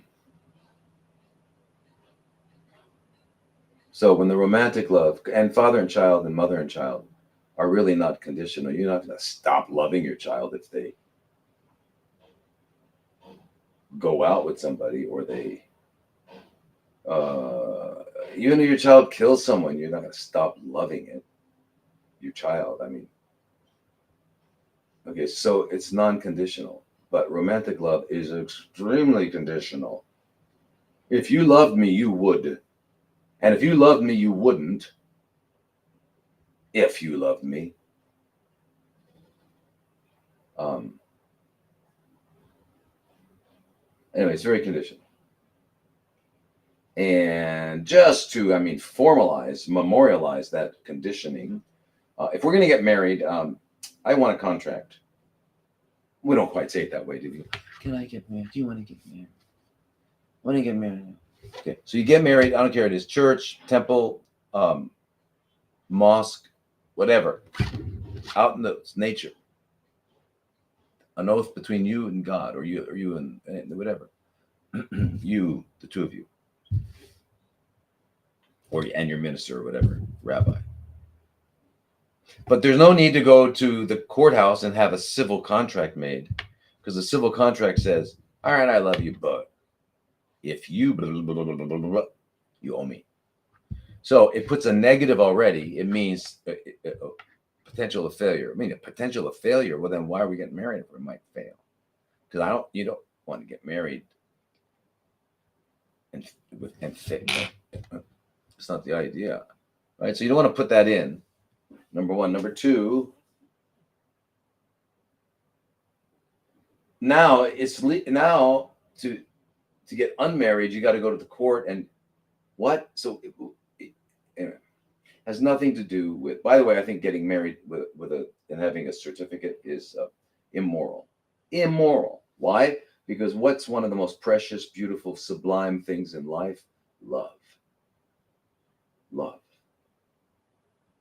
And if we're going to take it down and put it on paper and turn it into a conditional contract, we have just degraded love. Because that's not what it is.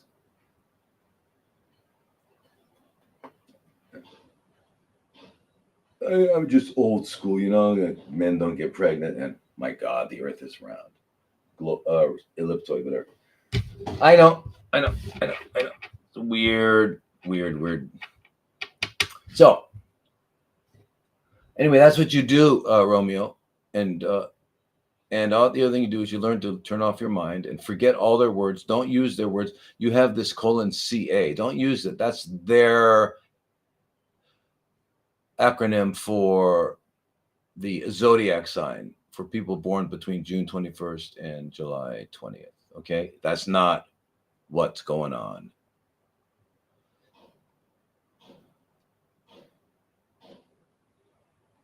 Carol, top things that someone would stage 4 colorectal. There you go, using that word again. Sagittarius. Stage 4 colorectal Pisces. Stage 4 colorectal Leo. Aquarius. Okay, CFCs. If not taking chemo. Okay, Carol Ann. First of all, stop using their language. There's no stage 4 colorectal cancer. That's what they say. And if you buy it, you're done. You're done. It's over. Same with you, Romeo. Don't accept their. That's not what you are. That's not what you have, unless you use their definitions and you use their vocabulary and you use their paradigm, right? And if you use it and you go study that field that of the medical profession that takes care of those situations, and you're going to find they've already decided that you're dead. So they're just going to poison you as long as they can until they can say, well, I'm sorry, man, there's nothing else we can do. I want you to go to hospice. And they have no problem saying that. All right, so stop using their language. It's not what you have. I mean, that's not what's going on in your body. All right, your body is adapting to the fact that it's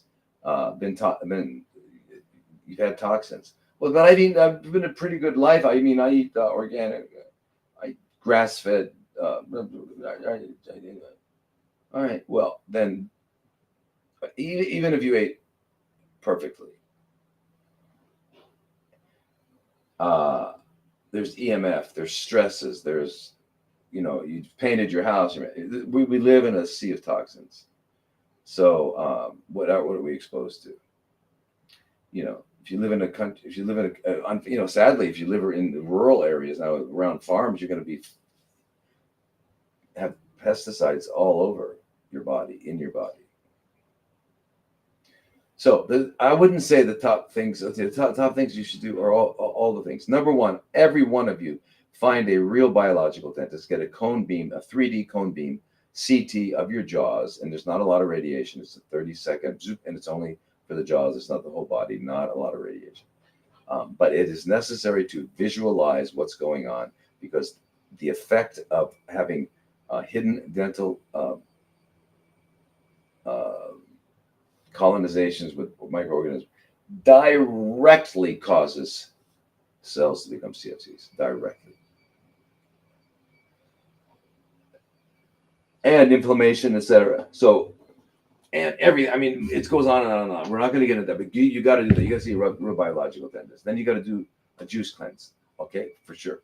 Okay, why not a fast? You do a juice cleanse first to clean out everything, right? And you can do it longer. You want to do it 3 weeks, 8 weeks, as long as you can, okay, until you're peeing out of all ends, all right?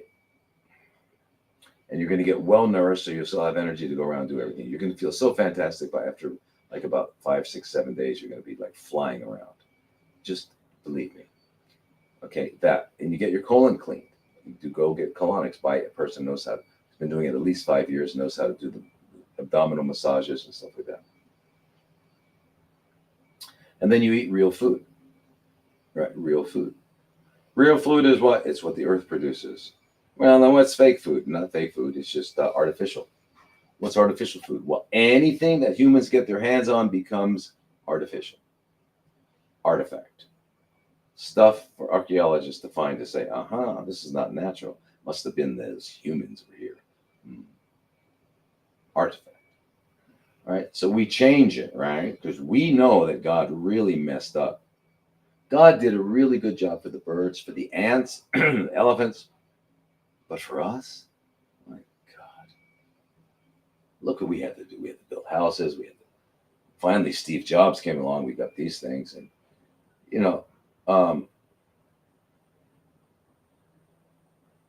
actually, civilization, like I just described, what we're doing like this, is blasphemy. How can he say that? Well, because we're telling God, you didn't give us what we need.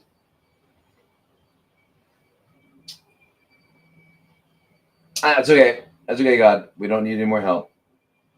When we need you, we'll call you, okay? We need you, if I get in trouble or I get sick, I'll call you.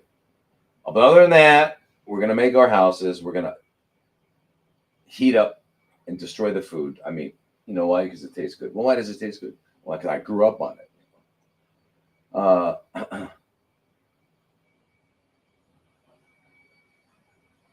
Anyway, that's how we live our lives.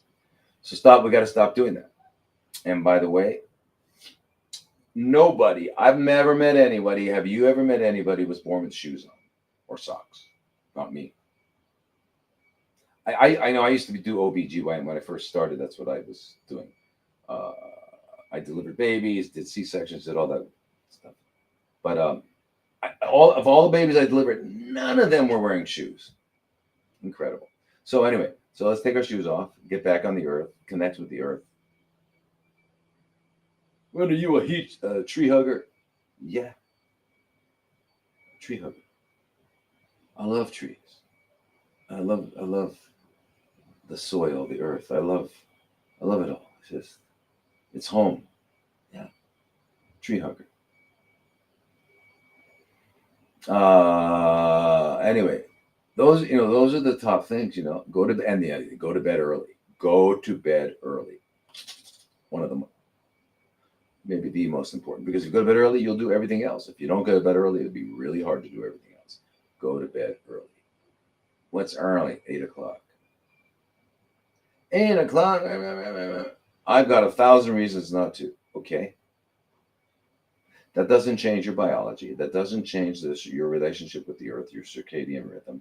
That doesn't change anything except your ability to be restored to health. So it's like saying, I got a million reasons why gravity should not be working right now because I need to get over to that building and I don't have enough time to go by car.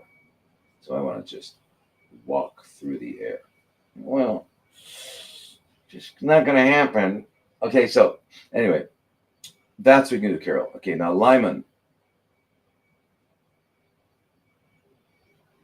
Okay, same. So Lyman, if you were just listening to answer to your question, can colon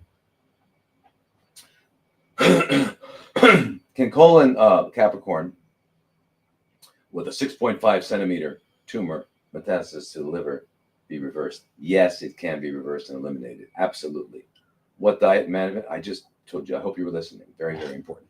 Now, let's go down. By the way, I left my phone in Bangkok, so I had to use the iPad today to get onto TikTok. So let's see. I have another one. I have colon stage 4 to the left lung. The colon tumor was removed in December 2021. Metastasis came back in June. Left lung, 1 centimeter nodule. I just had a CAT scan that says that the nodule in the lung is 11 by 16 millimeters, and the mass demonstrates central necrosis or cavitation with an intracavitary nodule, which is also stable. Don't you love their words? All those words, they're just saying that the middle part is necrotic, meaning dead, but it's stable. Stable means it hasn't changed. Okay. Anyway,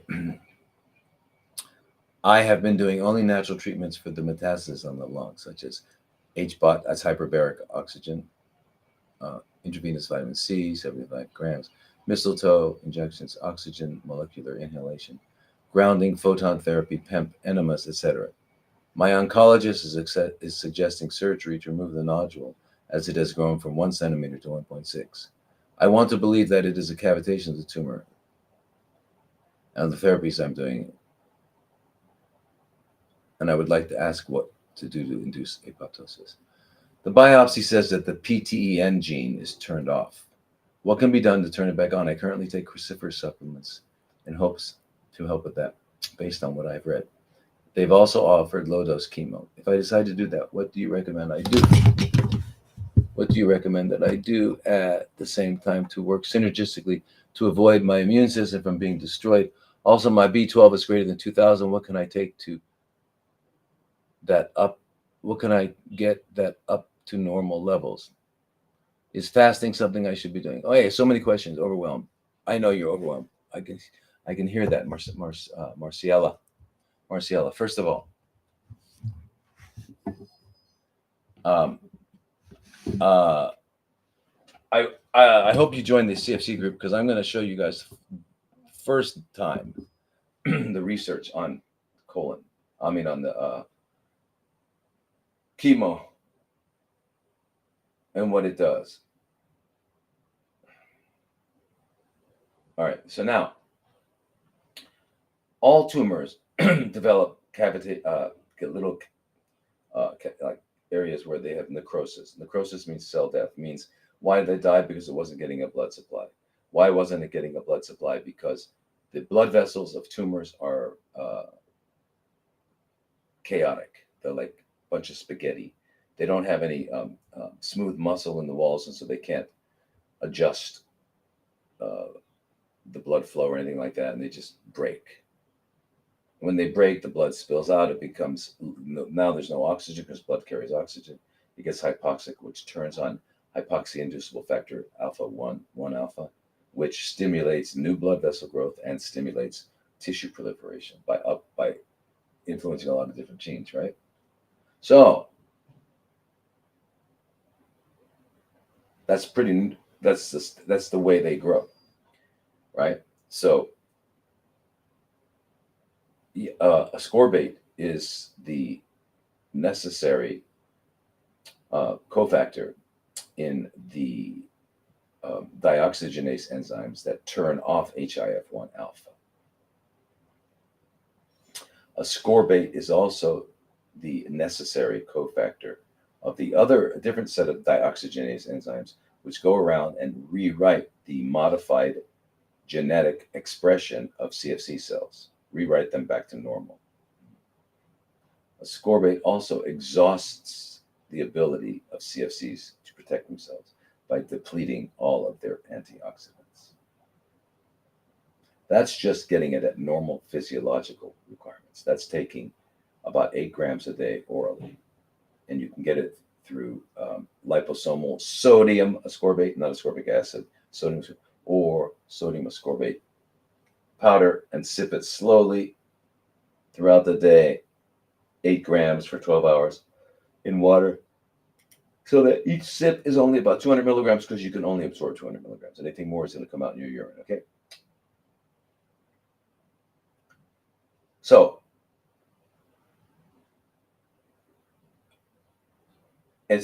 your doctor wants to cut it out because it's grown, because your doctor is reading from their algorithm, because your doctor doesn't think, and your doctor actually probably believes everything he's saying. He probably thinks it's a big mystery of what CFCs are, and all the studies show. No, they don't. Read the studies, you'll see they're not showing anything. Anyway, so now here's the thing. If surgery were the answer, the whole cancer thing would be easy. I just cut it out. Well, why didn't we cut it out when it was 1 centimeter? I mean, now that it's 1.6, I mean, why didn't we just cut it out and just get rid of the whole thing? Because that not only won't get rid of it, it'll make it worse. How does it make it worse? Well, surgery actually makes tumors metastasize. And there's lots of evidence. I hope you join that group, and we're going to go over the evidence. I'm going to show you the evidence. You're going to read it. We're not going to read the whole article. We're going to read like the title, the name of the publication, the year, all that, and then the conclusion. And I'll interpret. So now, okay, so what was the other thing here? So now you're doing all these different things, which is fantastic. You're doing lots of good things. But what I have found, what I have learned is that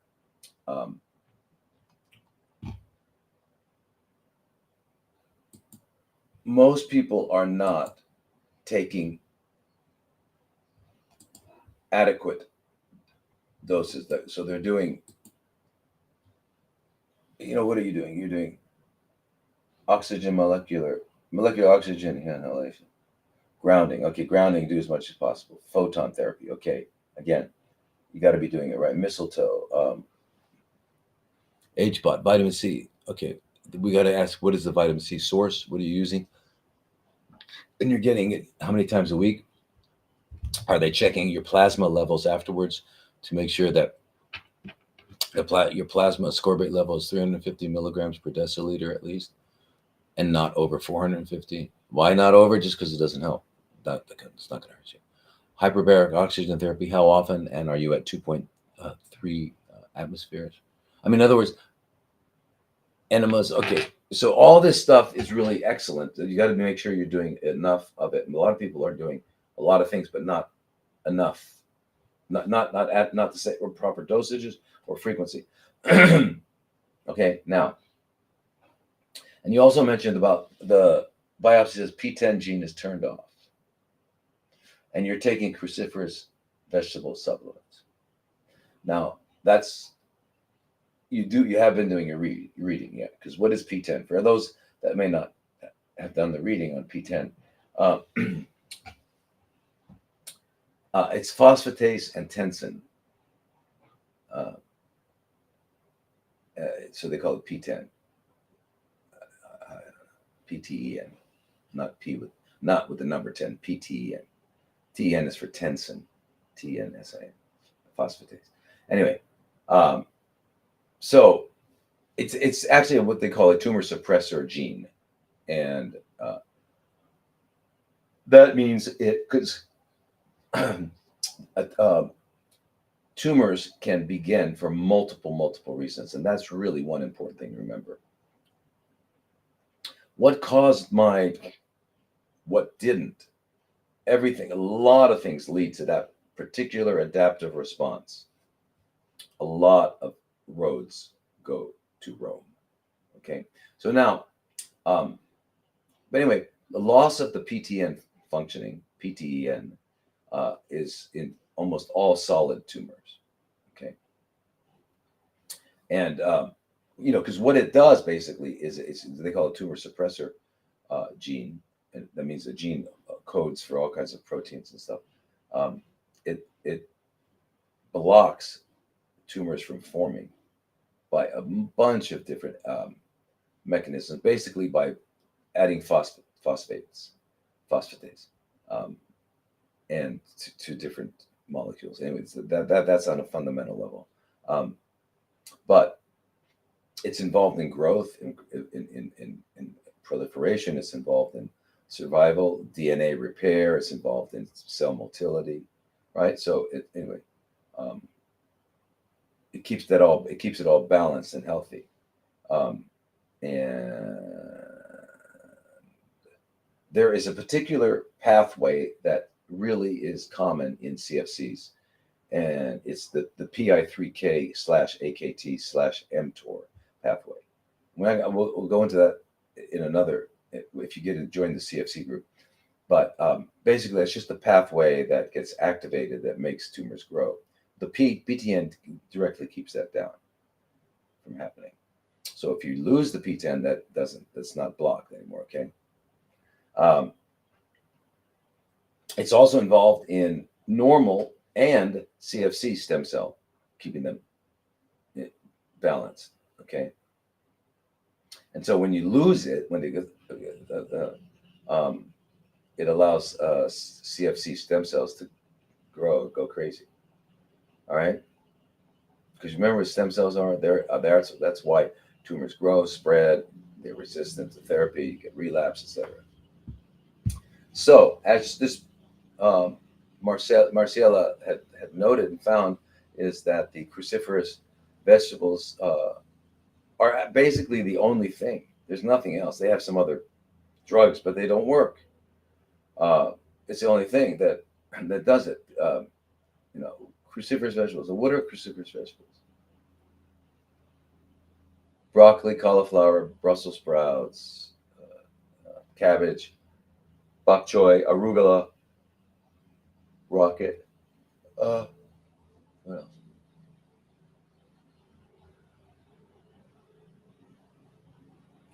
Maca, uh, wasabi. Anyway, there's a lot of them. All right. So they have something called glucosinolates, and the way that they're not really in there. They have the anyway. It comes to they've got the two precursors. They got the precursor and they've got the enzyme in the cell. And so when the insect bites it and the enzyme mixes with it, then it becomes this active thing that kills the insect. But that is is like the iso, isothiocyanates, and they are amazing to us. They help us. One of the things they do is they restore P10, PTEN. Now I want you to think about that for a moment. If it restores PTEN, doesn't that mean it wasn't a mutation?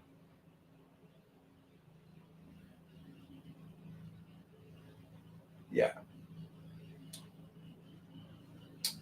So anyway, yeah. And so, like, well, what CFCs are we talking about? Remember, they're saying what type. It's not type, it's location. But we find it in breast, endometrial, or uterine, in thyroids, thyroid CFCs, kidneys, rectal, colorectal, melanoma, prostate, glioblastoma in the brain, pancreatic, yeah, yeah, and more. Okay, so um, and when it's down, like especially in pancreatic, it makes it more likely to metastasize and be aggressive if it doesn't have the PTN. So the phosphatase and tensin homolog is what PTN stands for. So and as I said, solid tumors. So it makes tumors happen. It's called tumorigenesis, progression, um, and remembering the main thing that PTN does is it down regulates that PI3K/AKT/mTOR pathway. Okay, that's one of the main things it does. All right.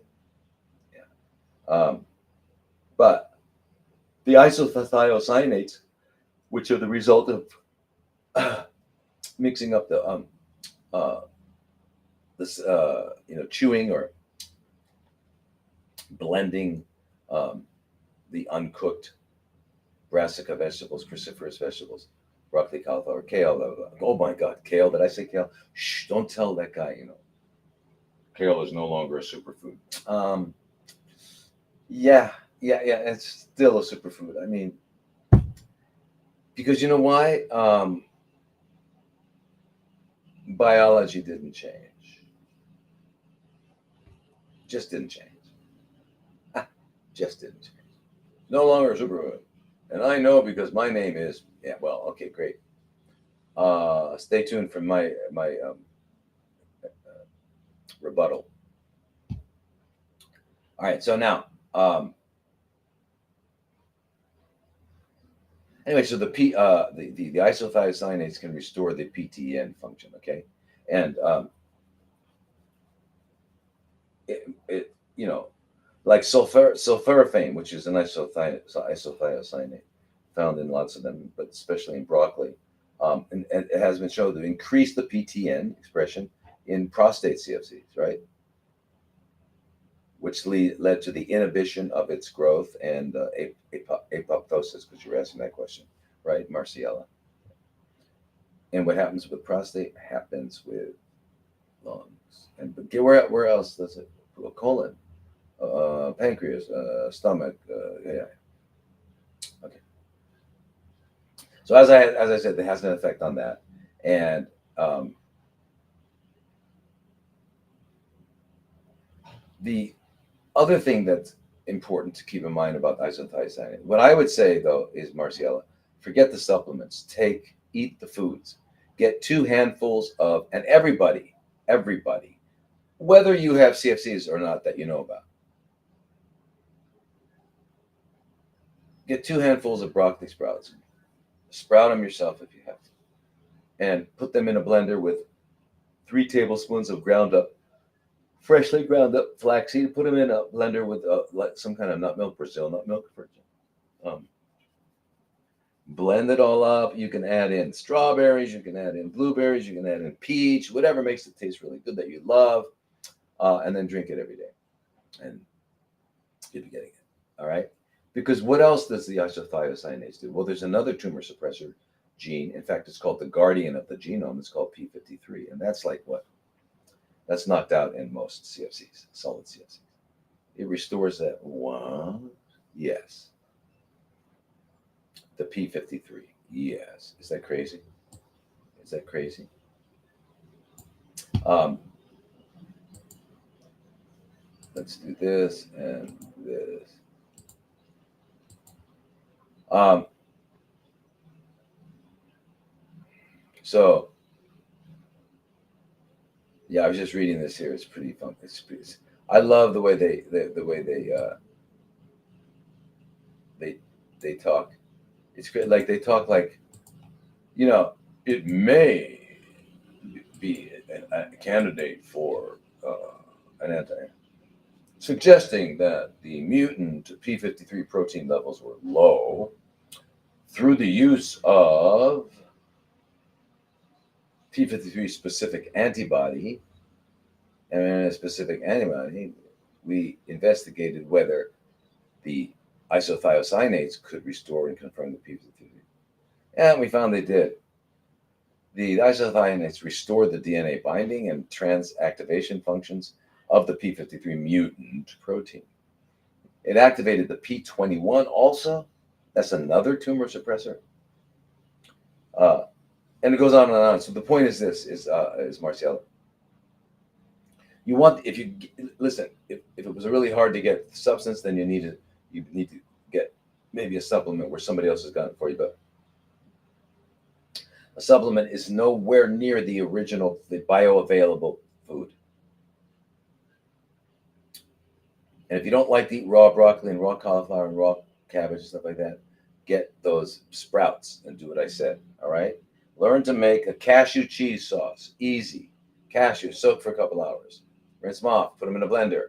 Get 3 or 4 or 5 tablespoons of nutritional yeast. Then put in a little bit of some garlic if you like it, and maybe half of a red bell pepper so that it looks orange and stuff like that. Some sea salt, and then start pouring olive oil in and turn on your food processor, and it'll become a creamy consistency. When it's a consistency you like, stop. Taste it. Tastes like cheese. And you can dip raw broccoli and dip raw cauliflower, dip anything. It's fantastic. Or you can put the raw broccoli, raw cauliflower into a dehydrator so that you can heat it up without killing it. You still have the enzymes and stuff. But it will taste cooked. You put it in for a while. It gets, take it out and cover it with the cheese sauce. Put it back in for a while, and then take it out, and wow, you got a broccoli and cheese casserole. Fantastic. So there are ways of eating it, but it brings back P53, P21, and PTN. So is it important? I don't know. And it renews stem cells, healthy stem cells. It modifies the tumor microenvironment. What? That's pretty crazy. And it gets rid of H. pylori. Oh my God. So, what we're saying here is that everybody should be doing this. Why? Because you don't want to get a diagnosis of any of this stuff, right? You don't want to get that. And if you already have it, you want that to go away. And you want to be restored to health. This will be part of doing it. Okay? So do that. Grounding. Ground. So I don't know if you want to get, the only kind of intravenous vitamin C is from Pure C, PURC. Go tell your doctor to order it from there. Unfortunately, you can't order it because it's only sold to physicians, but it is pure sodium ascorbate, and it has to be reconstituted and used at the moment. So it's the freshest, purest sodium ascorbate. And the reason we need sodium ascorbate is because that's the only thing we can absorb is sodium ascorbate. We can't absorb any other kind of ascorbate. And without sodium, you can't absorb it.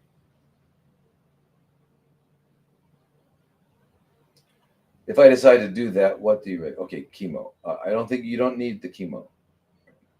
You don't need the chemo. You do everything I said, and you do the vitamin C. You should be doing it 3 days a week, but you should be sipping 7 to 7 and taking the liposomal sodium ascorbate. You're taking vitamin A like 30, 40,000 units a day. Vitamin C, 30,000 units a day until you get up to about 100, 110, and then you can slow a little bit and keep it around there. Vitamin A, D, C. Got to get your thyroids and adrenals fixed, like I told you about. Make sure you do biological dentistry and take lots of melatonin. We'll do melatonin talk. We'll do melatonin. Yeah, and you're not going to need low dose chemo. Low dose chemo they call metronomic chemo, but if you were going to do low dose, you should do it with insulin, so that you target just the CFCs. Should you be juicing? Yes. 3 weeks, 4 weeks, 5 weeks of juicing. No eating. 4 quarts a day, as much as you can. Okay. All right. Green juice or carrot juice? No, green juice. Maybe add carrots. Make it taste good. Make it taste delicious. I want you to look forward to it, but don't make it pure carrot juice or pure pineapple juice. So anyway, do all this. I'm telling you. The other thing is go. You got to get two. All of you have to get two peptides. One is called thymosin alpha 1, and the other one is called methionine and enkephalin. They're naturally made in the body, and methionine and enkephalin undoes all of the immune suppressant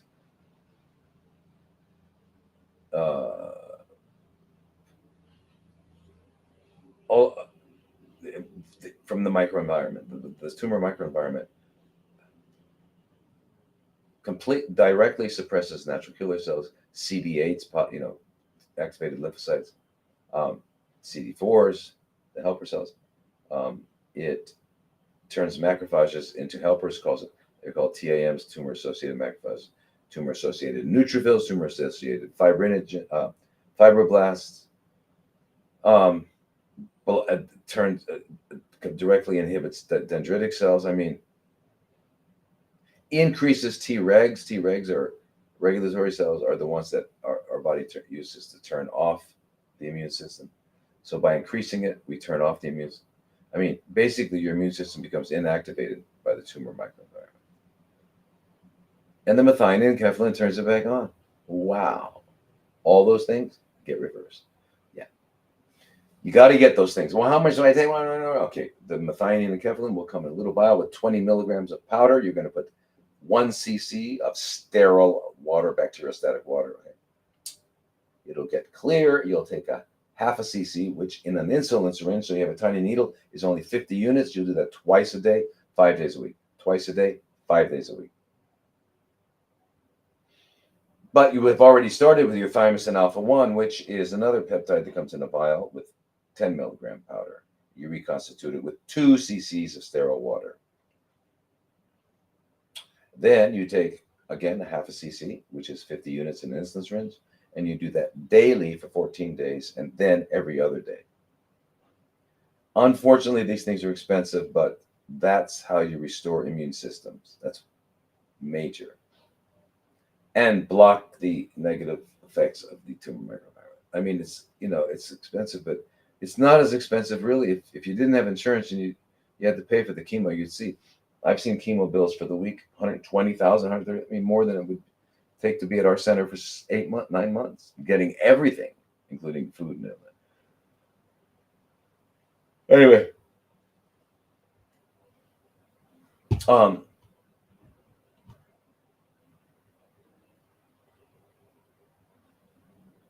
again, juice. Okay, Marciella, is that you? Is that what we're talking about? Yeah, Marciella. You can juice 3 weeks, 4 weeks, 8 weeks, as long as you can.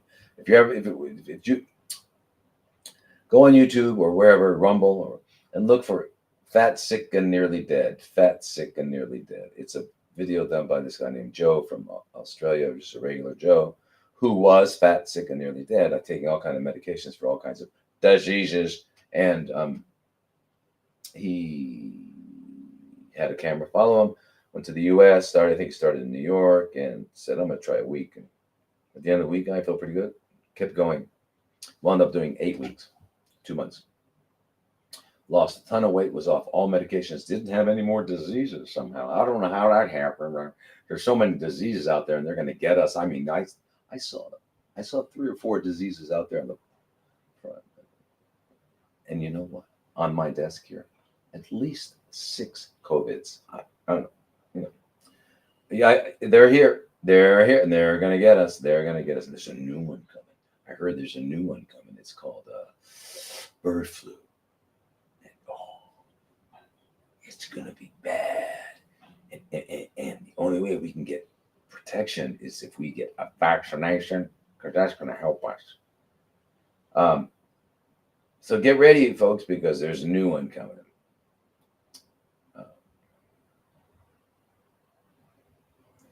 And I want you to go in the mirror every day, and I want you to practice saying what I'm going to tell you to say, okay? It's not difficult to learn. I know anybody can learn it, even if your English is not your native language. You practice every day. You just look at yourself in the mirror and say it. And then try saying it in other contexts. But you got to be good at it. And what you're going to say is no. Easy. No. No. No. Where am I? No. No. No. No. We are the elephant. What's he talking about? What I'm talking about is a metaphor that, I live in Thailand, so we've got elephants around. So you're walking next to an elephant. You ever see how big an elephant is? Whoa. Shh. The top of their back, right, the spot where they're walking, would be me standing on my shoulders. Maybe. Huge. Do they eat like what? 250 pounds of food a day? Yeah, okay. Anyway. Meg Beria. Okay, I will. You guys send me information on these people. Okay. So you're walking that elephant and you're going to go up a hill and you say, okay, hey, we're going up that hill. And the elephant just sits down. Basically is saying to you, no. What are you going to do? Not much you can. We are the elephant. Just say no. You know, Nancy Reagan said we should just say no to drugs. I agree. So when the oncologist says, no, Nancy Reagan told me, okay.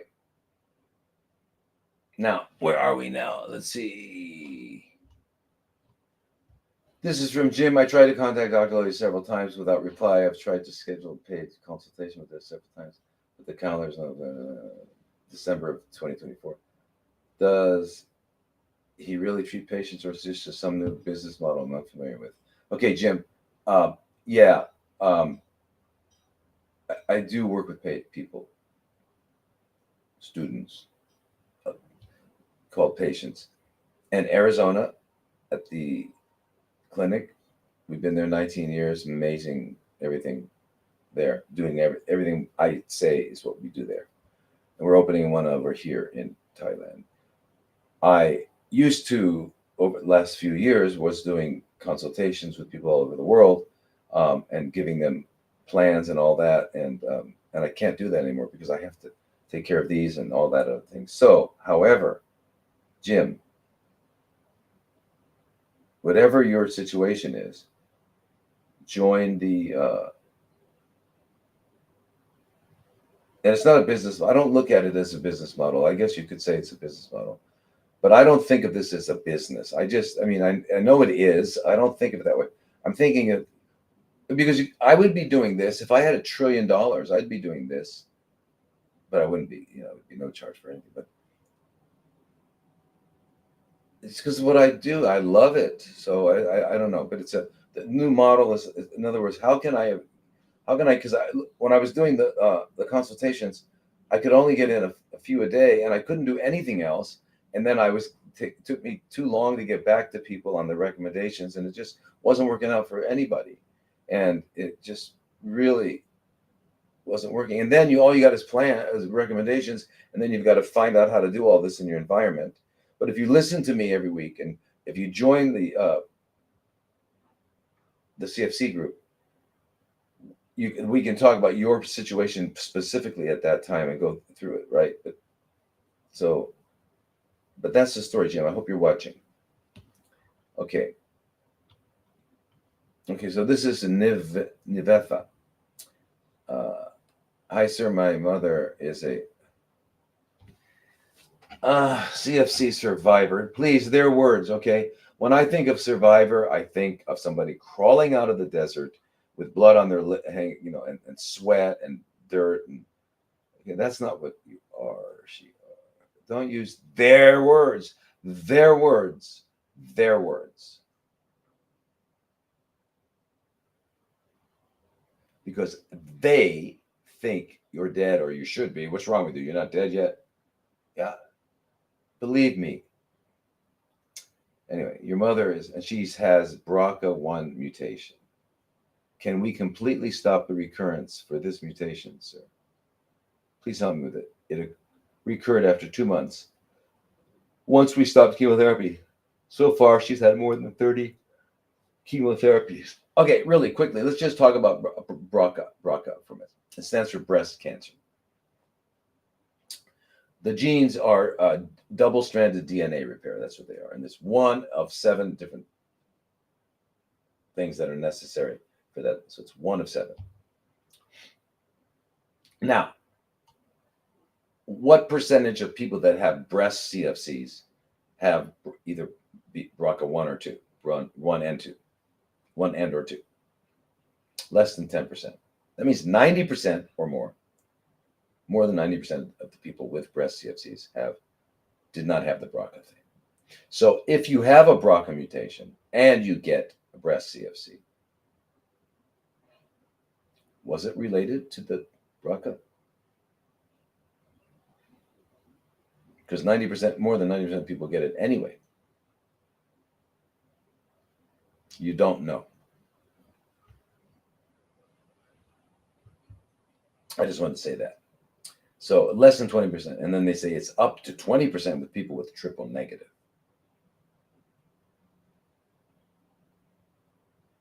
All right. Well, guess what? There was a study looking at, let's just cut it out. Remember Angelina Jolie? She just cut out prophylactically. She cut out her ovaries, took her uterus out, cut off both breasts. She didn't have anything, right? And they call that risk-reducing surgery. Oh. Anyway, they did a study and they looked at a lot of women and looked over a period of many years and wanted to see what would happen. What happened to those women who got their breasts removed?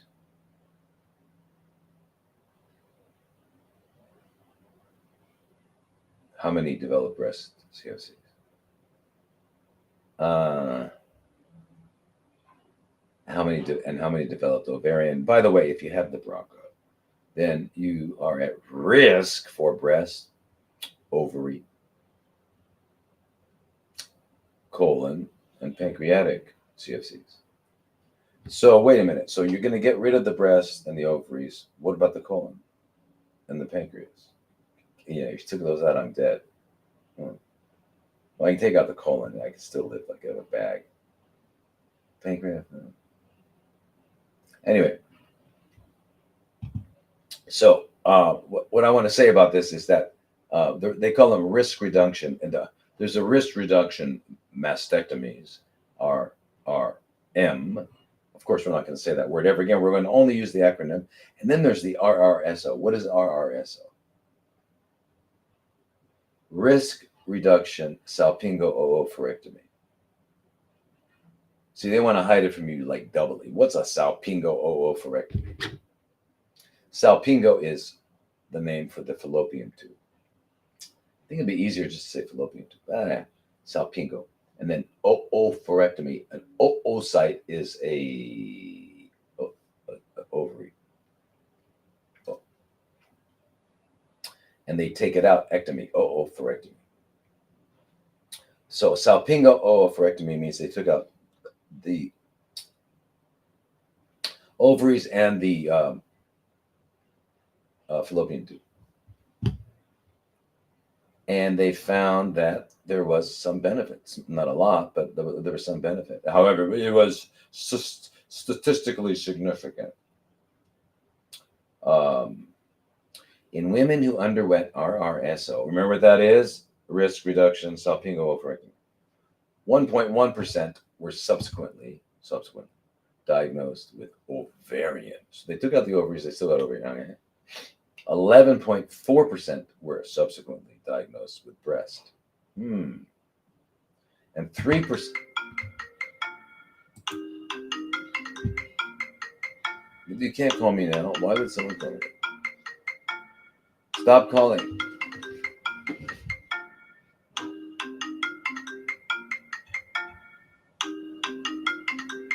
Why can't I hang up?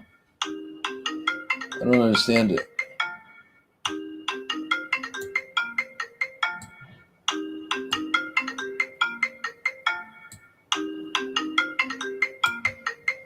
My God.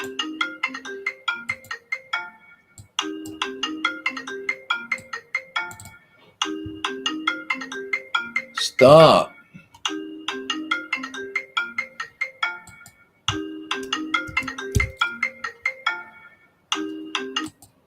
My God. Okay. I'm sorry for that interruption there. Let's get back to where we were. All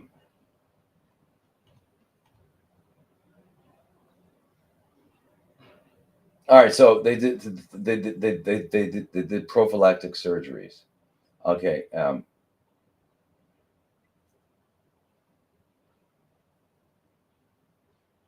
so 11.4% were subsequently diagnosed with breast CFCs, and 3% subsequently died from any cause. It could have been heart, anything. Now this compares with those who did not get the surgeries. 5.8% got ovarian CFCs, 19.2% got breast, and 10% overall mortality. I mean, okay. Why? Because they weren't doing anything to prevent it all from happening. And they're not talking about diet or cleansing. It says if none of that matters, the only thing that matters is the fact that this uh, gene does you from one parent you inherited a defective gene that repairs double-stranded DNA. That's all that matters. Nothing else matters. Doesn't matter if you're stressed. Doesn't matter if uh, you're eating nothing but fast food and going to bed at 3 a.m. and playing video games. None of that matters. It doesn't matter if you've got thousands of tattoos with poisoning from that, and you've got root canals. None of that matters. The only thing that matters. You understand where they're coming from? So, is their research valid? No. Does it mean no? Anyway, and by the way, they didn't even talk about the triple negative, right?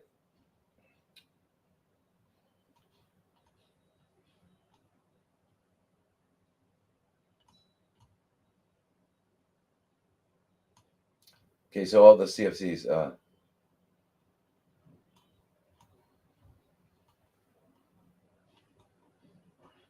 You guys, you really join the CFC group. Okay, it's going to be very good. Um,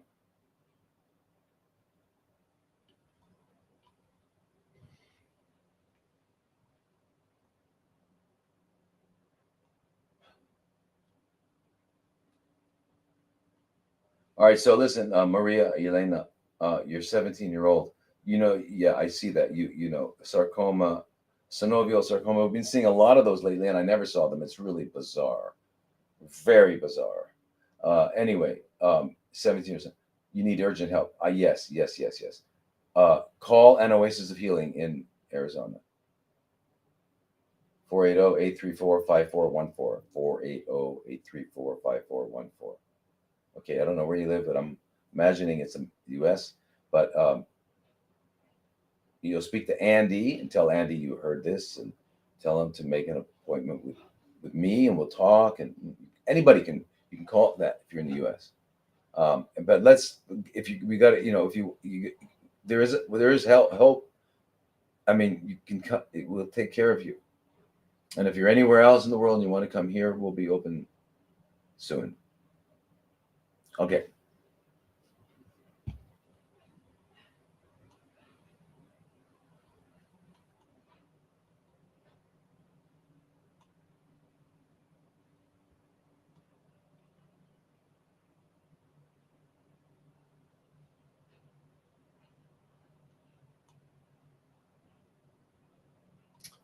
Okay, my gosh. Okay, so Misty.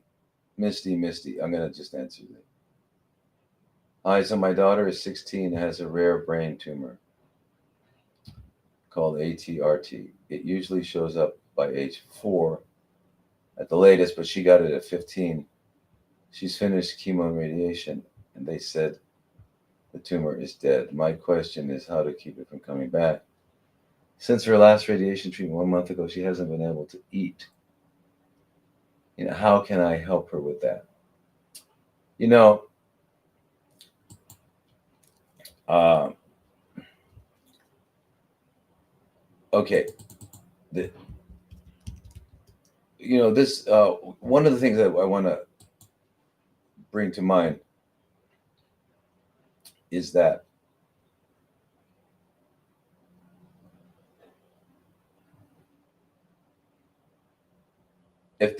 if the tumor is gone from whatever reason, surgery or radiation or chemo and everything, that means, and the reason only you can say it's gone is because you can't detect it by imaging. You can't find it on MRI. You can't find it on PET CT. You can't find it on CT. You can't find it on X-ray ultrasound, 3D ultrasound, or anything. You can't find it. Does that mean it's gone? No, it means you can't find it. It means that what is there is um, stem cells, and you got to be dealing with the stem cells. And you know, so the question is, how did she get this? And then we can figure out how to we can, you know, um, the ATRT, is it's just a ridiculous name for. They say it's a rare, fast-growing tumor. Um, it's an atypical teratoid rab, ra- raboid tumor. Now, oid always means like, not really it. It's like something. Um, and they usually begin in part of the back part of the brain, which is the cerebellum, which is muscle coordination, and then the brainstem. Okay. Um, and but the brain stem actually is kind of the thing that helps control your, I don't know, breathing and heart rate and stuff like that, talking. So it's really, really important. Uh, in a saying, they're due to a gene defect, and well, like you pointed out. Well, wait a minute. Then it's supposed to happen by 4. If it's a gene defect, I mean, you can't. It didn't even start till she was 15. So are we sure that's what it is? Well, histologically means they looked under a microscope. Um,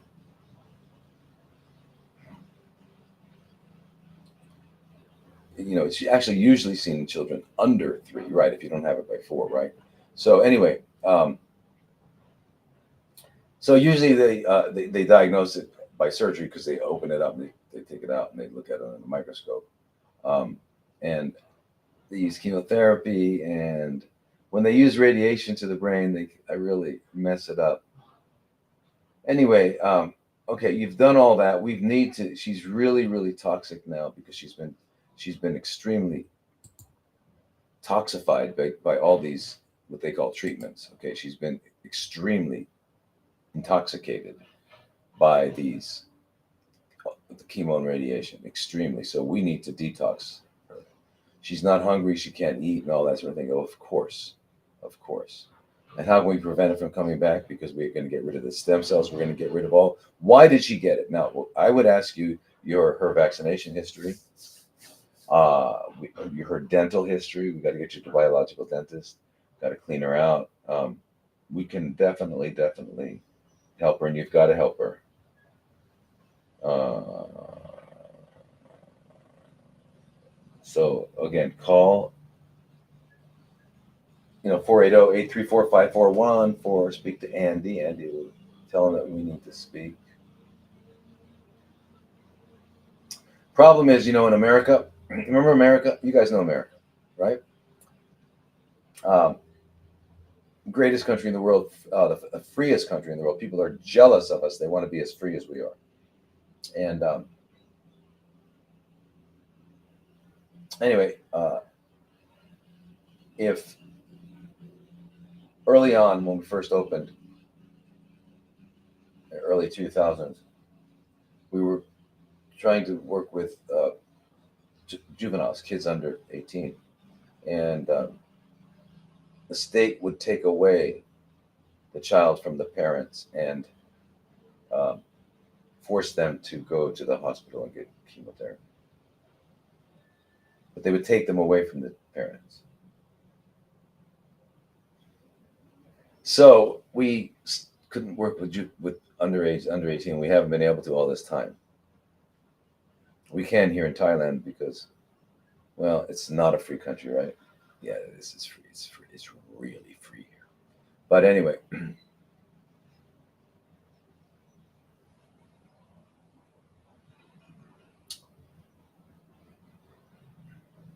but in your case, you're probably in the U.S. and we can still help you. So please call and let's talk about it. Isn't that amazing? We couldn't do that. We couldn't. Okay. So now, uh, I think parasites, Rick. I'm sure you've addressed it, but I can't find it. What is the dosage of 12 milligram ivermectin and frequency? Yeah. You got to look at the webinar at drlodi.com. It's a webinar, okay, of the whole thing. But it's 12 milligrams of ivermectin 3 times a day, 3 weeks on, 1 week off, 3 weeks on, 1 week off, 3 weeks on, 1 week off. But you're also taking the fenbendazole. You can take 400 milligrams twice a day, 400 milligrams twice a day, 3 weeks on, 1 week off. At the same time, you want to also take um, niclosamide and or praziquantel, and you want to take tinidazole and or Alinea and also an antifungal. You can do this all 3 weeks on, 1 week off. When you're not taking, you'll take milk thistle and alpha lipoic acid and vitamin B complex to keep your liver happy. Anyway, you know what, guys? Ladies and gentlemen, and boys and girls, we didn't get to everything today, and there's no way I can. That's why we're going to have 3 different groups because I can't get to everything, and I didn't get to all these things, and it's just a bummer. But it's like 9:38, 9:40. It's like way back. Anyway, past my best. No, your best time. I'm sorry. I kept you guys so long. And we've. What is it? Now it's time to say goodnight. No. MICKYL. Anyway, we got to say goodbye, you guys. And sorry, jumping off. I know a lot of you hung on. Thank you so much. Sawadee kap, kapamakap. Namaste, namaskar, aloha, and let's do this again next week. And get into these groups so that we can get into these subjects more better. Okay, all right. Aloha. How the heck do I turn these off? Yeah, there we go. And